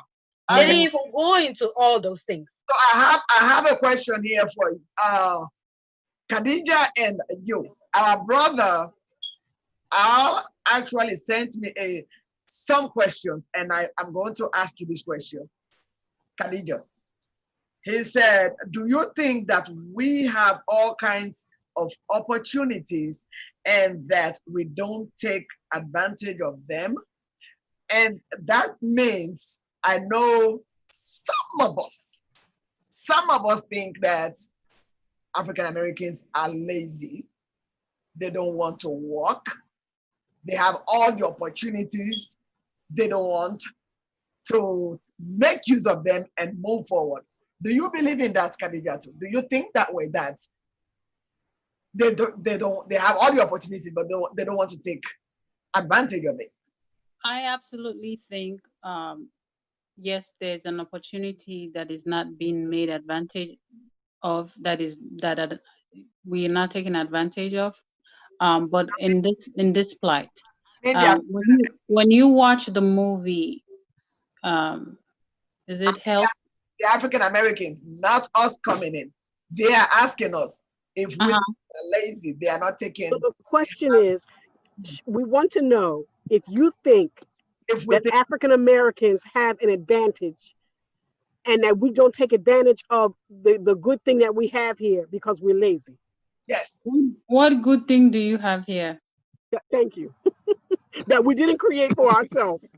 Like everything, like you created it for yourself. Who, like when you watch the movie The Help, it explains it. Who took care of the children? Who did all the dirty work? There's nothing.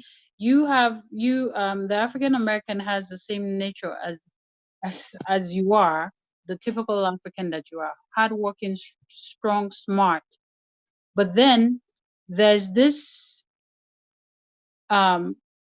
motherly instinct that we put before everything. So I think the question is, you use wisdom. You use wisdom in reacting to everything.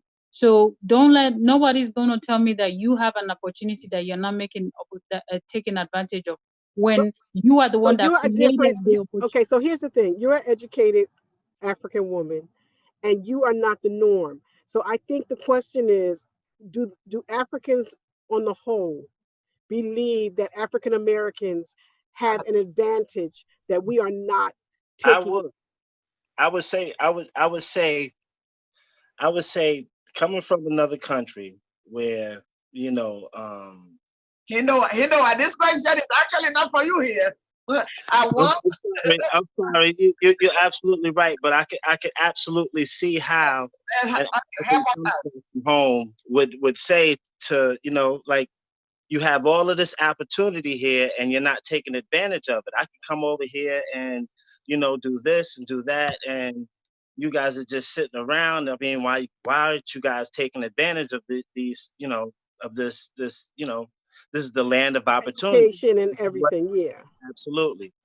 And without understanding the underlying little nuances of how society is set up here. But, at the same time, you know what I mean? We do kind of have ourselves to blame for a lot of things, so. I mean, let's put it this way. Let's put it this way. I think the question is coming from the mindset of our people. It all has to do with one's mindset.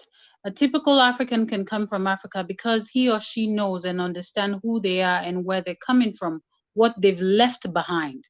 So they are left with no choice but to work their butts off, if it's getting 2-3 jobs, in making sure that they have to take care of themselves here and their family back home. That's one thing. Whereas the African American here, when we get little riches or little small things, we're buying the Rolls Royce, the this, the that, the that, the that. We're not really making plans of our tomorrow. So are you talking in reference to how African Americans when they have money, that's what that whole like what it's a 50-50 thing. 50% does that. I have seen it. And then the other 50% know what they're after and they're putting investments and all these things together. But the majority really, when you see a typical African American, they get, I don't know, I guess it's again, it has to do with the mindset and one's upbringing. I don't want to touch too much on that too, because we have people here that have actually walked that mile that know what they can say. But based off of my own years that I've spent here in the United States and my experience, I say it's a halfway thing where you have the typical African American. Even when I was, do you know that that's offensive when you say the typical African American is offensive language? I'm sorry. I know you don't know that, and that's why I'm bringing that to your attention. That is very offensive to me. I mean, but to be real, we have to be real. I But mean, she is, okay, but that is not the typical situation for African Americans. That is a socioeconomic issue that affects the African American community. Okay, we know that when we get paid, most of us are gonna go out and we're gonna go get fly. You know what I'm saying? This happens. You know, so a person coming from another country, you know, even when we white people, it's called keeping up with the Joneses. The Lord, but that's a personal choice. I wanna say something. Like, it's not that, no, it's not like they are lazy. We coming from Africa, we saying that our own Sierra Leone brothers and sisters, they are lazy. Because when they are over there, you over here working, you going to work every day to make ends meet. You send the money back home for them to take care of themselves. They take the money for that day and use it for a one-day thing, and then come back to you afterwards and say, oh, I didn't do this, I didn't do that. Are you going to say they are lazy? No, they are not. It's just the kind of setting that they find themselves at that moment. In Sierra Leone, there are many people that don't have jobs. They have to struggle to work their way. We say you have to know somebody before you get there. The same thing as America. There are people that have degrees. There are people that have so many things on their head, but they can't go there because they don't have the ability to get there. They don't know somebody to get there. It's very easy for you to judge them that, oh, they are lazy. No, if I am educated and I have this much education, I'm looking at certain jobs. I don't want to do it. I want to be somewhere that I can do what I am educated about to do. You've been trained for. What I'm trying to do. Just like Sierra Leone, people are coming from Sierra Leone and come to America, and they're looking at certain jobs and they're saying, no, this is not the job I want to do. I want to go back to my country and work over there. Qualified, yes. Hey, can I add something? Come on, Richard, come Brother on. wants to say something. I want to add something. Listen. Let me say this. Let me just clarify this. In the 80s, African Americans, when I came to this country, they were hardworking people. We all go to work together until they opened China. They sent all the factories. Every factory here, air conditioning, Revlon, Mate, everything, AT&T, iPhone, everything went to China. Can I add this? They went into the black neighborhood because that's their source. That's the job they know.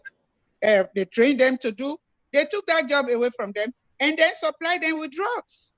Absolutely. Yeah, here we go. Thank you. They supplied them with drugs. That's what I wanted to add on. All that people are going on in North Philly, it's not because they want to kill or because they want to commit crime. But look at North Philly, all the factories, everything closed. They never thought, they never sat down and think that what they have done is going to affect this group of people. Absolutely. But look, I wrote the question. Let me quantify the question, right? So the reason I wrote that question is this. Us as African Americans, there's a lot of things that we went through that we even go through. I'll do this short story. I had a friend that worked at Rite Aid. So she's Puerto Rican, right? So she's been working there a short time. She gets to be manager over these black guys that are there. And she's like, man, they hate me because I did all this work and I got this job. I said, no, it's not like that. Oh man, but they just picking on me. I'm like, no, you got the job because one, you're a woman. Two, you're Puerto Rican. So you fit these categories and they gave it to you instead of giving it to these guys. You know, so it's not that you worked so hard for it. They just didn't want to give it to these guys. But that's just one example. There's a lot of other things like sharecropping after slavery was over. You know, talk about it. The school, our school. I'm gonna make this short. One thing that we're not remember. Miss Sharon. Antibedo. Since you are in the you have upper hand to do this. Our schools, our children, the white people can come from in the suburb and come and teach our children. While the black kids, the black teachers, they don't have jobs. So in this case, what are you people going to do about this? Because when the white comes and they don't know how our kids behave, and then they put them on. We have put in some. Okay, and so then they put them on medication. Two things. Number one, because I'm an elected official and I'm on council and I'm on the state level, I am not involved with the school because the school board is also elected officials. But what we have been doing is going across the board and working with the school board to resolve some of these issues about our children being taught by racist white people. And we are putting some programs in place for diversity. For diversity training, we are holding them accountable, and we fired a lot of people. But certainly there's more work to be done. I want to add something. Please let the brother speak because he has been so patient. Yeah, and I think what I have to say is I have a business that I hire ex-offenders because you know what happens, and a lot of times, and it goes back to our original conversation. When the Africans get here, they have no idea what the black men, I can only speak for myself, have been through. They have no idea about heavy policing in these communities. Yeah. My first police contact, I was 12 years old on my bike, and the police stopped me and asked me where I was going and harassed me, and I was coming home from the baseball field. So, and what happens is we have, because we're in this system, as we see now on TV every day, there weren't cell phones in the 60s, the 50s, and the 70s. But now what happens is these men, they get into the system, they get police contact, they get a record, and now I'm hiring men that can't get a job anywhere. And so when you come, you don't know these people's men's stories when you think they're lazy. But if I got men that I hired, that some of them been looking for a job for 8 months, trying to get anywhere. And so when we have a system of institutional racism here, when these men get in this contact in this system, then it's not that they don't want to work. They can't find jobs. And I'm telling you, so a lot of times when the Africans get here, they don't realize that we've been in this system. We've been battling with these people in this system since we were born. So our opportunities sometimes, if you had some police contact, are limited. And they start to get slim. And it's an ugly situation. So a lot of times, unless you know the story of what we've been battling, you'll step back and say, we're not taking advantage of opportunities. Mm-hmm. But here, once you get a record, that record stays with you and you can't get certain type of job. And even the jobs you get, they know that you have a record, so you want to underpay you. So a lot of times you got to know people's story before you start judging them. And that's one thing me and Musu have talked about in you know, that you have to know our story and the system that we've been fighting against when you come here, and then you're able to get a job as Africans when we've been fighting with these people since birth. I'd like to add something to that. As far as education, a lot of the times going on with the brother said, we just don't know each other's story. We don't know the systematic racism that we have had dealt with and felt since we was brought here. Amen. We don't know what happened after the Emancipation Proclamation and we was quote unquote set free, that we went into something called the Black Laws, which mandated where we worked, where we lived, where we was around, all those things. That stuff, after that, we went straight into Reconstruction. And from Reconstruction and all that stuff going on, we go into Jim Crow. And after Jim Crow, we go into the war on drugs and mass incarceration. It has been a systematic thing of oppression on us since we've been here. Amen. And we don't, and our African counterparts from the continent a lot of them don't know just as much as we rise. Exactly, just as much as we may not know things that know our culture and our history from the continent. Our brothers and sisters on the continent have no idea what we've gone through over here. They don't. I mean, and you know, That's a book that I read called The Color of Law. And The Color of Law talked about redlining. And that was a more modern our history. But redlining, it broke up different areas and created a modern day ghetto. These modern day ghettos weren't like that before. But when it was mandated and it was common practice for realtors to say what areas are going to be desirable, what areas was going to not be desirable, creating those suburbs. And creating that market that said that do not sell to the same people who had just as much money, do not sell to African Americans.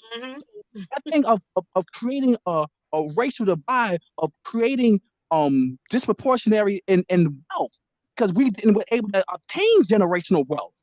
Because that same house that they would have bought for maybe $3,000-4,000 is now worth $100,000, $2,000 now, and now you can pass that wealth on to your children. All these things are things that us as African Americans we had to deal with, and they don't know that story.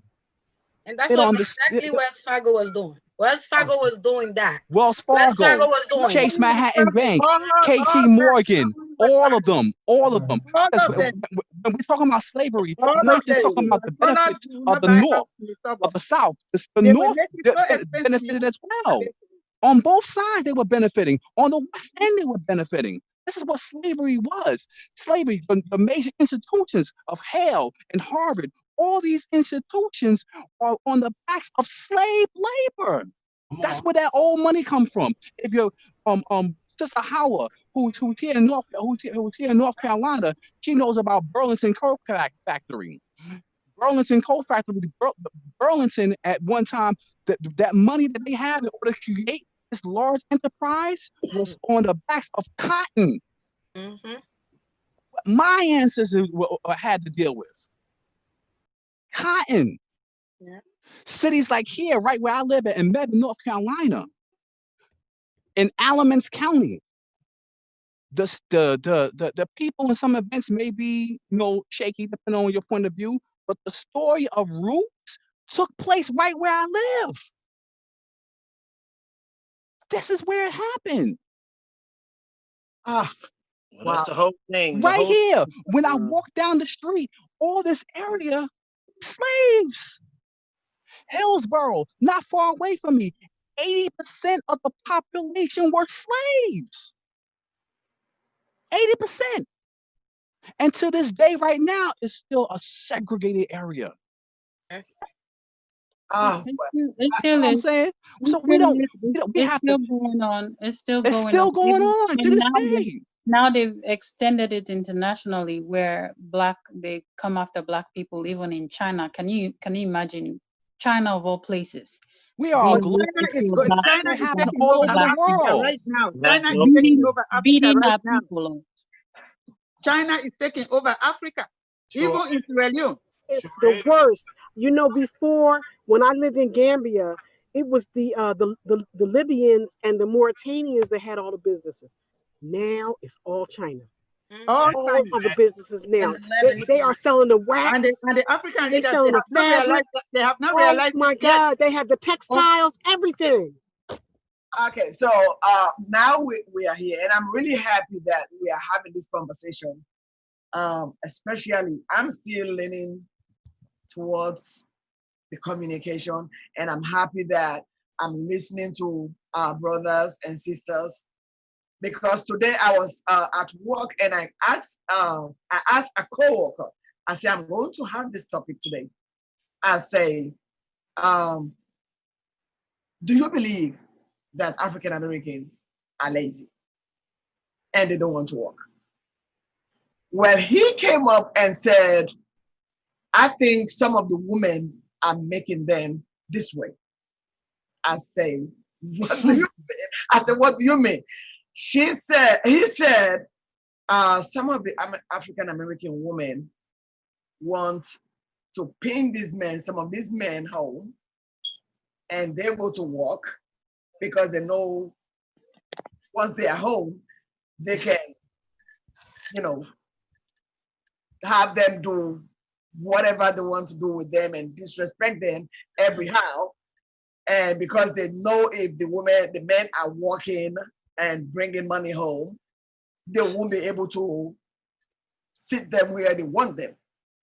So, so I want to respond to that. Also, who would even want a man like that? I want to respond to that.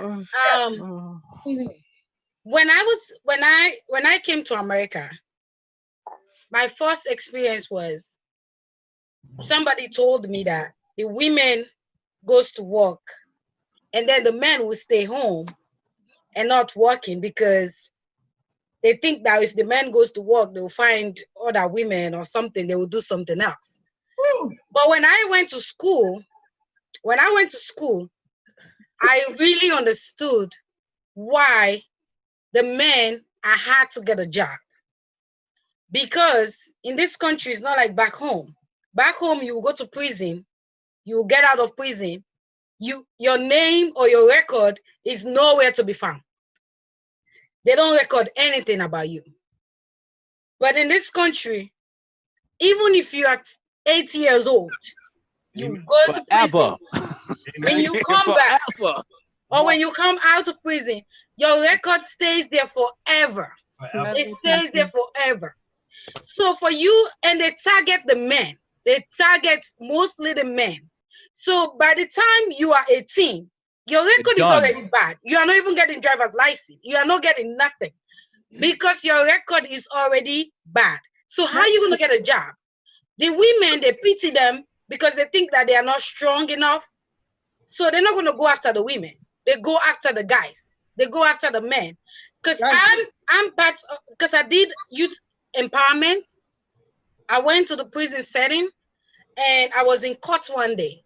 The Black American guy has been arrested and was put into prison for 5 good years without anybody hearing this guy's case. No judge to hear his case. So we were sitting on the court, in the court room when this white lady came and sat close to the guy. They were negotiating. The lawyer is telling this guy to accept the deal. Like, just accept that, oh, I will go to jail and then after 5 years, I'll come out. So the lady that is sitting close to me, she's white, and we both are in the same fight together. She is doing the youth empowerment program. So she started looking at the guy and he was like, why are you forcing him to accept? So she took her time and pulled up the guy outside and asked him, why is your lawyer forcing you to accept? Did you do anything wrong? He said, no, I was just in the wrong place at the wrong time. I didn't do anything wrong, but they have kept me here for 5 years. My bail, they were not giving my mom the chance to bail me out because they keep adding the money for me not to get out. So the lady was like, okay, I'm going to find you a lawyer. You're going to fire this lawyer and I'm going to hire you another one. So the lady fight the case and gave him another lawyer.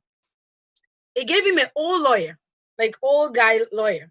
And then the guy took his time, read all the police reports of this guy, read all the police reports, and there is nothing that shows that that guy was the one that committed that crime. So when they went to the judge was so mad. How long has this guy been in prison? He said 5 years. 5 years, and he kept this person without anything on this paper that is showing that this guy committed this crime. That's the only time that guy was free without anything on his record. Without anything. So you imagine how many people, times of those people that have been in there and suffering. You can imagine that. And they target the guys. They really target the guys. So when you coming out, you don't have a job. You don't have a job. That's right. It's on your record. How are you going to get a good job? All you can do is find a way to go back to the prison because that's where you can eat and you can drink and you can, maybe you can be even happy over there than living in this world that you can do anything. So that's we should not be taking it that way. I'm really happy, and we are coming back. We are not going to just have this session one time. We are going, and I'm glad, Sharon, you are the one I keep, because listen, we are going. Next time you need the campaign, I'm gonna be there. I'm gonna be there, and all my brothers and sisters here, we are going to be there with you. And I'm glad that you are here. You are listening to what our brothers and sisters are saying. And it's not just going to be a one-time meeting. We are meeting here. We are coming back. And what is our action item? What are we taking away? What are we taking away today? Now this is the question. We are not just coming here to talk. What are we going to take away? Are we just going to discuss here and go and keep quiet? So no. For me, my takeaway is I'm going to contact our good doctor in Arizona, and we are going to work on, is it Arizona? And we are going to work on putting together the African festival. Yes. Because I did start an art and culture commission in my community, and I did get funding for that. I'm going to contact our other sister, Miss Thomas, our Sierra Leone sister, and I'm going to work with her because I wrote a proclamation for Juneteenth to make it a holiday in our community. So we may be able to host that one year, and we can discuss that. I'd like to also connect with the brothers to see, on how we can work on building and trying to open things up, communication with our African counterparts. Sister Madonna, where do you live? I live in Alden, right here. Oh, okay. So you and we're neighbors, and we can connect, and perhaps you can help me with the African Day, and we can work together to finalize those details, and along with our sister Khadija. No problem. Okay. And of course, Mama Bandu, we want to put you on our advisory board so that we can definitely really benefit from your expertise, because we have to revel in our elders, and we have to always give them the respect due. And I want to do that for you, and I really want to have you as one of our advisors. Thank you very much. Okay, always. What are you going to take away from here, and what can we do? Because I just don't want this discussion to die away just in a day. What do you think we are going to do from here? What are you going to take away? Well, my idea, right? I'm always thinking TV. So, like you guys talked about Africa and people not seeing different things. Those things could be recorded, and we can make them into a TV show easily. Even like some traditions, or even cooking. It could be a whole start with a half hour variety type show, and you can put it all together. Even some of the other things we talked about. Who's that cooking for sure? That's my best. No, she's talking about food. That's what she wants. But, that's what I was writing down about that part. And then even with us coming together, like I was saying before, we definitely need to do some different things where we come together and everybody does their part with what they do. You know what I mean?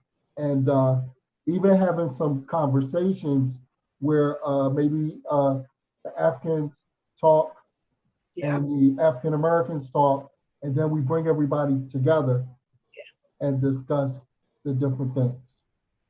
Stuff like that, and then also, I do the Civil War stuff, Revolutionary War stuff. So could always talk about that stuff, But, well, Brother Meeks, I think you freed me one year. Yeah. Yeah, did you reenact? Do you ever do the reenactment of Juneteenth? No, it might have been Joe back then.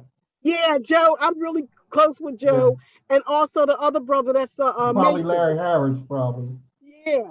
Where is this done? The reenactment is done where, Sharon? In Philadelphia, we have a big Juneteenth celebration, and I'll be happy to share that information with you because I was on the committee. I'm coming. We would love to have you. As a matter of fact, if you all go to my Facebook page, I do a poem called Juneteenth, and I just learned I was free. And if you go there, you can see that if you go to Juneteenth, it's on the 19th of June, and you can see the poem. I'm sending you a friend request. All right, Richard. So what are you taking away from this program today? What I'm taking away today is that we need to network. We need to network and we need to build. And I like what Khadija said, and we need to do it now. The time for just being kind of lackadaisical, I think that's very much over, because it's very serious now. We need to get our stuff together, and we need to connect, and we need to roll our sleeves up, and we need to get to work, because the country, the world is changing, and our country is changing fast. So we need to kind of get organized. We need to get connected, and we need to put this work in so we can, before they lay us all down, we can say, listen, good job well done. Job well done. We have opportunity right here. Good and faithful servant. Yes, yeah. I think we on the verge of a great opportunity here, and I'm not going to let it pass me by. Thank God, thank God. Sheikh, what's your take? My take on this is Monday, I'm going to take some of this information and incorporate it in the work that I'm doing, because on Monday, I'm speaking before the city council in my community. I would like to get with Sister Sharon and some things. I'd like to get to the doctor some things, Sister Thomas. And what we are doing, myself and some of the other elected officials, is putting together a Black caucus within our city, which is be the first time. Yes, I am calling to call you. We started a Black caucus, and I'm one of the conveners. I'm going to be calling you. Members of the Black caucus in Delaware County. I'm going to be calling you very shortly. But this will be something that has never existed in the town that I live in. Never existed. So over the past couple of weeks, I was able to lobby with some of the other elected officials and to be able to put this into place. Sister Howard, I didn't even know you was doing this. I wish I did. I would have got down with you from the onslaught. I didn't know. But it is time to push the envelope forward. And it's time to put the connection between here and abroad. Brother Marcus Garvey stated, Africa for Africans at home and abroad. Yes. And that is what we need. For the Hindua, we go back like peanut butter and jelly. We've already had these conversations already, but it's really time to really be about it. And the only way that we can, I personally think that we clean up the mess that's around us while we're here, but we need to start putting some of our investments back into the continent. More now. Back into the continent, because let's face it, this is a place that never had us in mind at all. It never had us in mind. We've been free-ish since 1865. Free-ish. That's how long we've been free-ish. So what are we going to do and creating this highway between wherever we are on the globe back to the continent and back? Because we're not going to get it here. Yeah. What are we going to do? Let's fix our area so at least we can survive decently. But let's have in mind that we have a culture, a heritage, and things that surpass all this stuff. And everything that is that's not of us, that's another thing that we have to do. Everything that is not of us, give it back. Everything, give it back. From the ways that we have to understand that here in America, that everything that we do here, everything that we have post-slavery was by way of our oppressors. Everything. Can I say so? That whole mentality, us and our ancestors. Wow. That whole mentality, we have to give it back and embrace our own. Just very short. What I want to say is some African Americans, they will die that when you call them Africans. They don't like that name. They don't like for you to. Some of them. We're gonna be like Harriet Tubman with them, and we're gonna leave them right where they are. Yeah, some of them. We gotta have a certain attitude to some of this. We can't leave them. We have to go with them. We have to go along. But we have to educate them because they don't know what they are missing. They don't know. Exactly. If they know, they will not even say they are African American. They will say they are Africans. But some of them, they rather die than you call them African. So this is something that we have to understand, that some of them is not going to ever happen. We don't leave them aside. We have to take them along. Right, but that's not gonna be I disagree with that. They don't want to go. We're gonna have to leave them.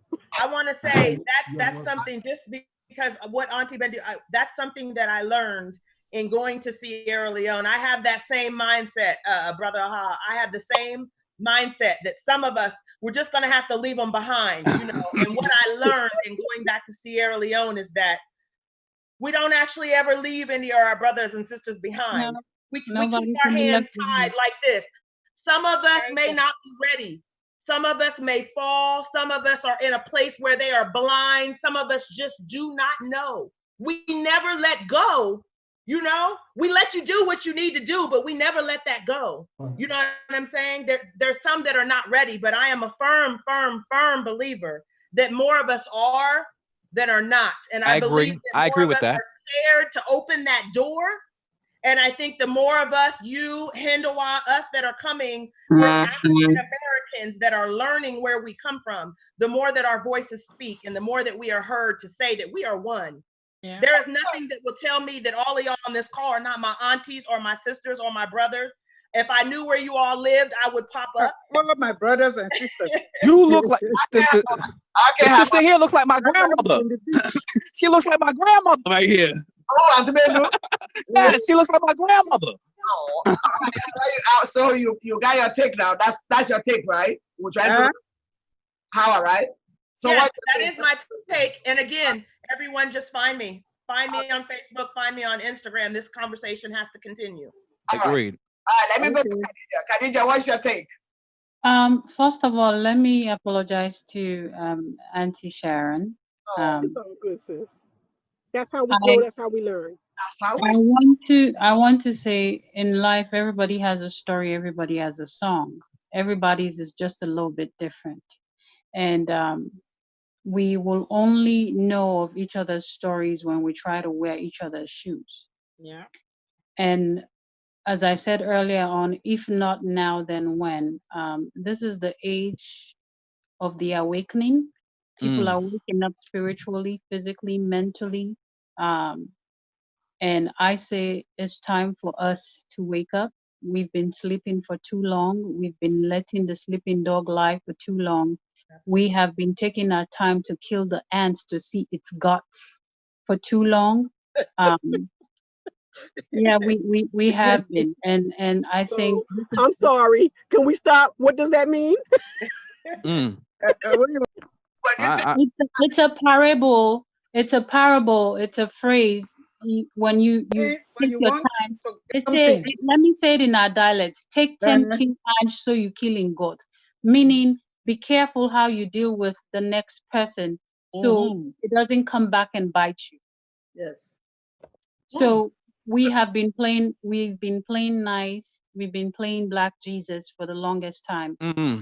And I think it's time that we start preaching the same preaching that we preach to them. We start preaching it to ourselves. The truth hurts, but it has to be told. And if we don't tell ourselves the truth, and that's by us learning what hurts us, our temperament, just like how Auntie Sharon just did. I mentioned something unconsciously and she corrected me right there. We have to learn our temperaments, what hurts us, what makes us happy, what ticks us. I am a brand ambassador for Sierra Leone. I advocate Sierra Leone. Sierra Leone is open and ready to receive you. There's lots of lands. We are open for investment, whatever it is that you want to do. Call me, call Auntie Musu, we'll talk about it. It's one of those things. What I am taking away from this is I am still yet to learn more. I think I know, but I don't have a clue. And then I can only learn this is by sitting in sittings like this. Be given an opportunity like this to learn from you as you learn from me. So let us make this a movement. If we have to create a page, a Facebook page, Instagram page, Twitter page, whatever, let us make noise in awakening the rest of those that are still sleeping. We have to wake up. Our children are suffering. Our children are confused because we ourselves, we the parents, are confused. So we're confusing them. We're not confused, but we are confusing them because we're not being clear with our agenda. Yeah. Thank you. And we the sisters, we're hurting, we're broken because we are not helping our brothers to get to where they need to be at. Each one love one, each one support one, each one teach one. That's the only way out. The laws of attraction is as simple as is. If only we can put that into our daily lives, I think things will get better for us and for our generations yet unborn.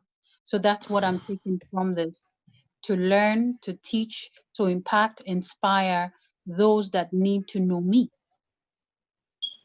This is not a time to have no shame in your game. If somebody looks at you like this, like with the African, we're quick at doing, you can look at me all you want, you can hiss at me all you want, I still love you. Yeah. Because we have a bigger picture to look at. Absolutely. And I did my takeaway, but Kadiatu, I forgot to say on there that I wanted to apologize to you for what you had experienced in school. I think that it's important that we heal those things. Although I know and I see it in you, you like, whatever, I know who I am, I understand it. But the apology has to happen. My way out. You know, so we're a lost people. We're sick. We're sick as African Americans. That's the truth. There it is. But we are like a hospital. A hospital is where you have everybody has these sicknesses, all these diseases. But it only takes each, like I can be a doctor, but I still need another doctor to diagnose my own illness. Yes. That's how we need to look at this. Let us come together as one. Watch African movies. I don't say watch the millennium movies, watch the village movies. Go on YouTube, type African movie, you will see tons of things. Look at documentaries, the stories, check out Sierra Leone, Ghana, Nigeria, wherever favors you. Our food over there is authentic. You can't just wake up one morning and take a Kenten fabric, think it's all about Africa. No, that's an insult. Very much so. That's an insult.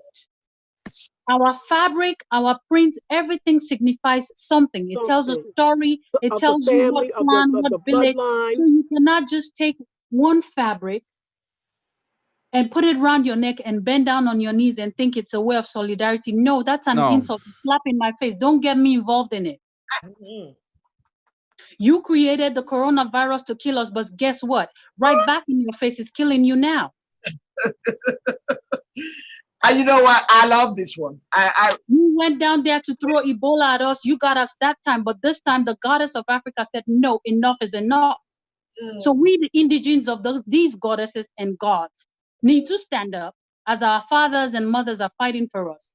As our ancestors, we need to also stand up and back them up. Wow. This is not a time to let a sleeping dog lie. No, we are awake. We are backing. And do. All right, so you have poked the bear. All right, so guys, you hear the Mende sister. Now the Mende man. What's your take? You know, I live this. This is my lifestyle. Like basically everything is Mende. You know what I'm saying? I don't even consider myself an African American anymore. This year. Yes, sister, we do this, Kadiatu. Yes, man. We do this. But we don't you know, we've been this is before the Floyd thing. This is before, you know, we lived this. You know, our thing is going back home and introducing our people to our homeland, introducing our people to our culture. We try and do this once a year, travel back home. There's a lot of people who want to go back home who aren't even Mende, and I'm doing it next year. If y'all want to come, reach out. I would love to go to Sierra Leone. What time of year are you going? I want us to go December. I want us to go December where we climb the mountain. This December. I was supposed to go this December, but next year we going. All right, so listen, I'm gonna try and make it happen. We're trying to go in April. I'm gonna try. You know, we'll see. We'll see. I'm But we're taking my going children. And anybody that wants to go to Gambia, I have a house in Gambia. We can stay there. You know, it's not a big house, but it's enough room that we can all be there and Hey, share. we can spread on the floor and lay down. That's how we always. Yeah, we can African style. Yeah, that's how I do it. When we go home, that's what we do. We you know what I'm saying? I sleep where they sleep. I eat what they eat. You know what I mean? There's no hotels. There's no. Right. I'm in the house with the and anyone who wants to come. Also, I live with my family. Like the family who took me in, I live on their compound. You know, and it's just it's a beautiful experience. You know, like I said, me being a Mende man, it's different to wake up in the house. The mothers, they refuse to speak to you in English. It's funny how you have. It's funny how you have the attributes already. Like you just behave like them. The ego, the I am the king kind of a thing. It's amazing. That's another thing. They one of my uncles, we were there for a couple of days, and he says, you know, when y'all first pulled up, they asked me who you guys were. And I told them that, you know, you guys were from America, and you know, you found out through DNA tests and all of this stuff, and you guys are Mende. And you know, they kind of blew it off the first day, but then they saw your mannerisms, they saw how you guys moved, and they saw that you got. And he says the Mende are very quiet people. We're laid back. We don't really, you know. He says they came back up to me and says, yo, listen, that's our people, man. We know how they move, how they walking around here, and how they, you know. And it just touched me, you know. But like I said, like home. No place like home. Nothing. Exactly. No place Big like home. A big We shall overcome. Exactly. We shall overcome. We shall overcome someday. Oh, deep in the heart, we do believe we shall overcome someday. Hallelujah. I'm so happy. Al and Richard, you are listening. I want you to know where you came from. Richard, I don't want to know where you came from. You are going to Sierra Leone. Period. Yeah. Let me say it in Creole. Full stop. Full stop. You are going. But you know that the Soninke and the Mende are almost like the same people. We are same people. What you don't understand is in the whole African continent, there's a tribe that is as similar as the Mende tribe everywhere. In Liberia is the Vai. In Nigeria is the Igbos. There's Mende everywhere. In Mali, it's the Soninkes. Yep. Yeah, we have blood. We come from, you know, the Soninke. When the Malians started traveling down, they come from the Soninke empire first, and then the Mali. You know, we mixed with all of those people. So we have Soninke. I'm from the Songhai Empire, brother. Okay, I know we're about to wrap up. See, my ancestry. I'm a Soninke cousin. Hey Noah. Yes, ma'am. That's my nephew there. I keep looking at him, and I'm looking at Sheikh. See, that's my Mende boy right there. He was supposed to be here with us. He was on another program, so just say a little bit. And he was born and raised here. Okay. I missed out. So what was the conversation? Brief me in real quick. You're going to be fine. You're going to be fine, brother. So much you missed out. It's our relations, big bro.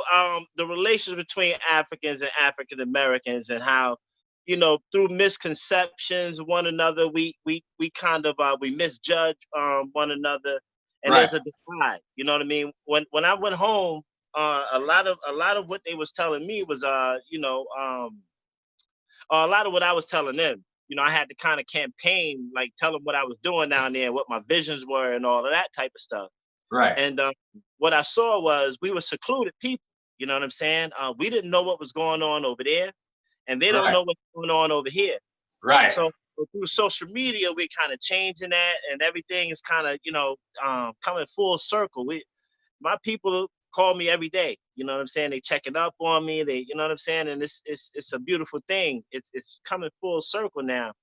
But 10, 20 years ago, when we didn't have this type of dialogue, we didn't have, where we could see like our brothers and sisters in Africa doing the same things that we're doing. We Right. just didn't have the internet to see that, and that, so there was a divide, you know what I mean? And we have to like kind of converse with one another to get past that divide. But now we can kind of, but yeah, that's where we was going with it. But your perspective, you know what I mean, as far Right. Well, can you guys hear me clearly? Yes, sir. Yeah, I hear you. Okay. When I spoke to Musu, she briefed me on growing up in America and me being an African child, going to school around African Americans. Was it rough for me, and was I getting bullied? I said, yeah, of course. And everybody's going to get bullied because you talk different. And I told it, we spoke about me being born in America versus my African brothers that were born in Africa, born here. I said, growing up, it's the same struggle. As long as once they find out you are African, they switch up on you. Right. You can go to the same school, live in the same neighborhood, that could be close like this. But once they find out, oh, you African? Oh, you different. Exactly, you're different. Then you have to explain to them. And I said, well, what do you think are you African American? And they'll say, yeah. I said, okay, so what's the first word? African, right? So we all come from Africa, so we're all the same. So it was rough growing up and getting bullied in school. That's something we all had to go through. And when Musu was asking me, how'd you go through that? How did you get through that? I said, well, we got jumped and teased while we were younger, but where I lived, there was a whole bunch of Africans in the community. And it came and I grew up in Staten Island, New York, where it's rough. Yeah. I grew up in Staten Island where it's real rough on Africans going to school. But we ultimately just came together, and we had to stick up for each other. And we used to get bullied a lot, get called a lot of names, but the bullying nowadays is different from the bullying 20 years ago. 20 years ago it was real rough. You had to go through a lot of stuff. But as far as being bullied today, the youths have a way to speak out nowadays, because now bullying is being taken seriously. Back then, it wasn't taken seriously. Hey, Jeff, I was wondering, I don't know if it's true. Mm-hmm. I know when you were growing up here, when you were born, that's my auntie's son anyway. But were you curious to go to Africa when you were young? Or not at all, because of the things that we hear about Africa, the things that you see on TV, the stuff that they show you in Africa. You're like, hell no, I'm not going there.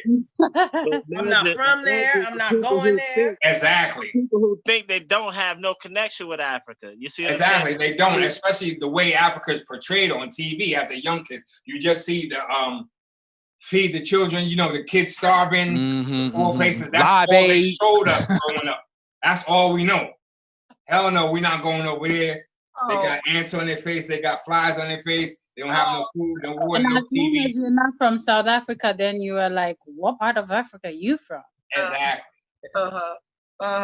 So how did Auntie try to persuade you or convince you to go? Well, it's funny. They tried several times, but I said no, I'm not going. But that's sad. I'm a DJ and I'm also an artist, right? So I started making my own songs. We formed the group years ago. We used to perform all over. Then I said, you know what? Let's go to Africa one day. So me being born and raised here in the United States, what brought me to the homeland is music.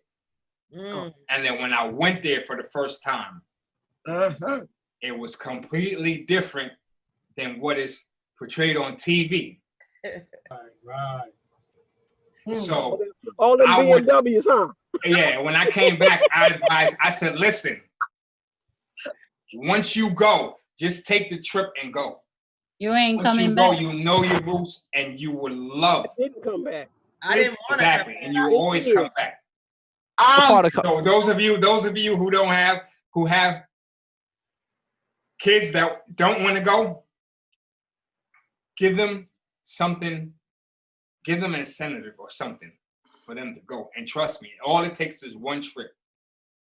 It just takes one trip to go back, and you would Brother want Jeff, to. what part of the continent are you from? Where in Africa are you? Are your family from? That's my nephew. That's your nephew. Okay, all right. All right. Let me tell you, Sierra Leone is the Yes, sir. baby Another with the Monday. new rising. Look at all this Sierra Leone on this call. You know. And for all you know, Miss Sharon. We're claiming her and Richard already. Next time, I really want to involve other African countries, people from different countries like Senegal, Mali, and we'll all come together and let them share, because all of us here are just from Sierra Leone today, and it's nothing. Absolutely. And that's what the Di-African reunion is. It's a connection of all of us. You know what I'm saying? I wanted to say that. I know my connection with Sierra Leone. There's this thing going on about what country has the best jollof rice, and even CNN, hands down, Sierra Leone jollof is the best. Absolutely. Gambia has something called Benachin. That's the same thing. That's the same thing. And you No, know, I make the best Benachin. No, girl, hands down. Where Gambia, Guinea, and all these places are talking, Sierra Leone can't talk about jollof now because they are the original people of it. Well, you all can send it to me. I'm the foodie. You all send me yours, and I'll let you know which one's the best. I said, I don't get there first. Cooking in that place is crazy, man. Oh, I'm so glad. I think we'll wrap up before they throw me out here. Thank you so much for this opportunity. I really appreciate you, Musa, and I applaud you for bringing us together to try to open this dialogue. Oh, we're coming back. We are coming back next time. I cannot wait. We're coming back. I need all y'all contact. Everyone on this call, I need to be the everybody. Y'all gotta hit me up to get your African mask, head wraps and masks. Okay. I need some head wraps. So I done accepted your friend's request. So now you can't get rid of me. So mine is Sharon JB. I already sent you Sister Sharon. I already sent you Auntie Musu is gonna give it to you because it will take a lot of time for everybody to give you. So Auntie Musu will give you all of our contacts. Okay. Auntie Baby, you want to say goodbye? The mother of the forum, Auntie Bendu. Absolutely. You're on mute, That's Auntie. in your language. I don't know how to start because once she starts. Auntie, they say you should talk in your language. Crack the Mende right now. Greet us in your language. You're on mute, your mic. He's not hearing you. You're on mute, Auntie Bendu. You're on mute. Is she there? Is she She's there? on mute. Yeah. Mute your mic. She's probably having a whole different She's conversation. trying to mute it now. She's about to. We're just going to say goodbye. There you go. There you go. We hear you now. Can you hear me now? I can hear you. We hear you. Okay. So what do you want me to do? We want you to greet us in your language. Song. I should say goodbye in Mende? Yes, ma'am. Okay, kaka say wow. Bye, give us a greeting. Give us a blessing. Tell me a good day, my. Tell me that's what I'm saying now. Blessing. Goa, I'm diploma. Amina. Forum ijimu dawa goa apie diploma moya mamoye. Amina. Boy, mukuti coronavirus ima, Trump virus ima. Trump virus, Amina. Trump virus. Okay. You're about to kick us out. Okay. You say thank you. So I'm happy. Bye. I will get your contact from Musu. I will call you. Please. I have so many things in mind. Please, Auntie. All right. You know that's you know, where do you live, Khadija? I'm in Arizona. We the AZ babies, the hot one like Africa. The desert? Arizona? Yes, my baby went to Arizona one time, summer. She said she would never go there because the place is like when I came here, I said, I got out of the plane. I said, please take me back home. Listen, I went to Arizona in the winter and it was hot. Wow. It's a different type of heat. It's hot. The houses are designed like in Africa. Oh, yeah, I ain't take. Okay. How you doing? And what? I'm doing fine. And we're gonna bye, Mr. Richards. Bye, Mr. Earl. Bye. Good night. I apologize for coming in late. It's my brother. I have a brother named Wicks. Henry Wicks. Oh, do you hear that, Earl Wicks? Yeah, Henry Wicks. My brother. I had a brother named Henry Wicks. Oh my. Hi, Madonna. Hi, Khadija, I'll call you. Liberia. Yeah, when you go to Liberia, he's a chemical, but they call him in Liberia with Henry Wicks. Bye, everyone. Bye. Bye. I will get all your numbers. I will get your contact from Musu. And if you need information about Malawi.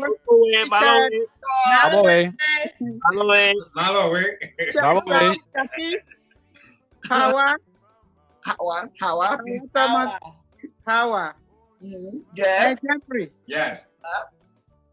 And I just want to say thank you to our viewers. And if you need any information about all of the guests today, please log on to Syracuse TV and you can have all the information you need. And I'm so happy. We need to come back again and continue this topic. Absolutely. Thank you very much for coming. Absolutely. All right. Thank you. Okay, have a good night. Good night. Good night, Jeff. Good night. Good night, Jeff. Night, boss lady. Stop it. Good night, Tunga. Right now.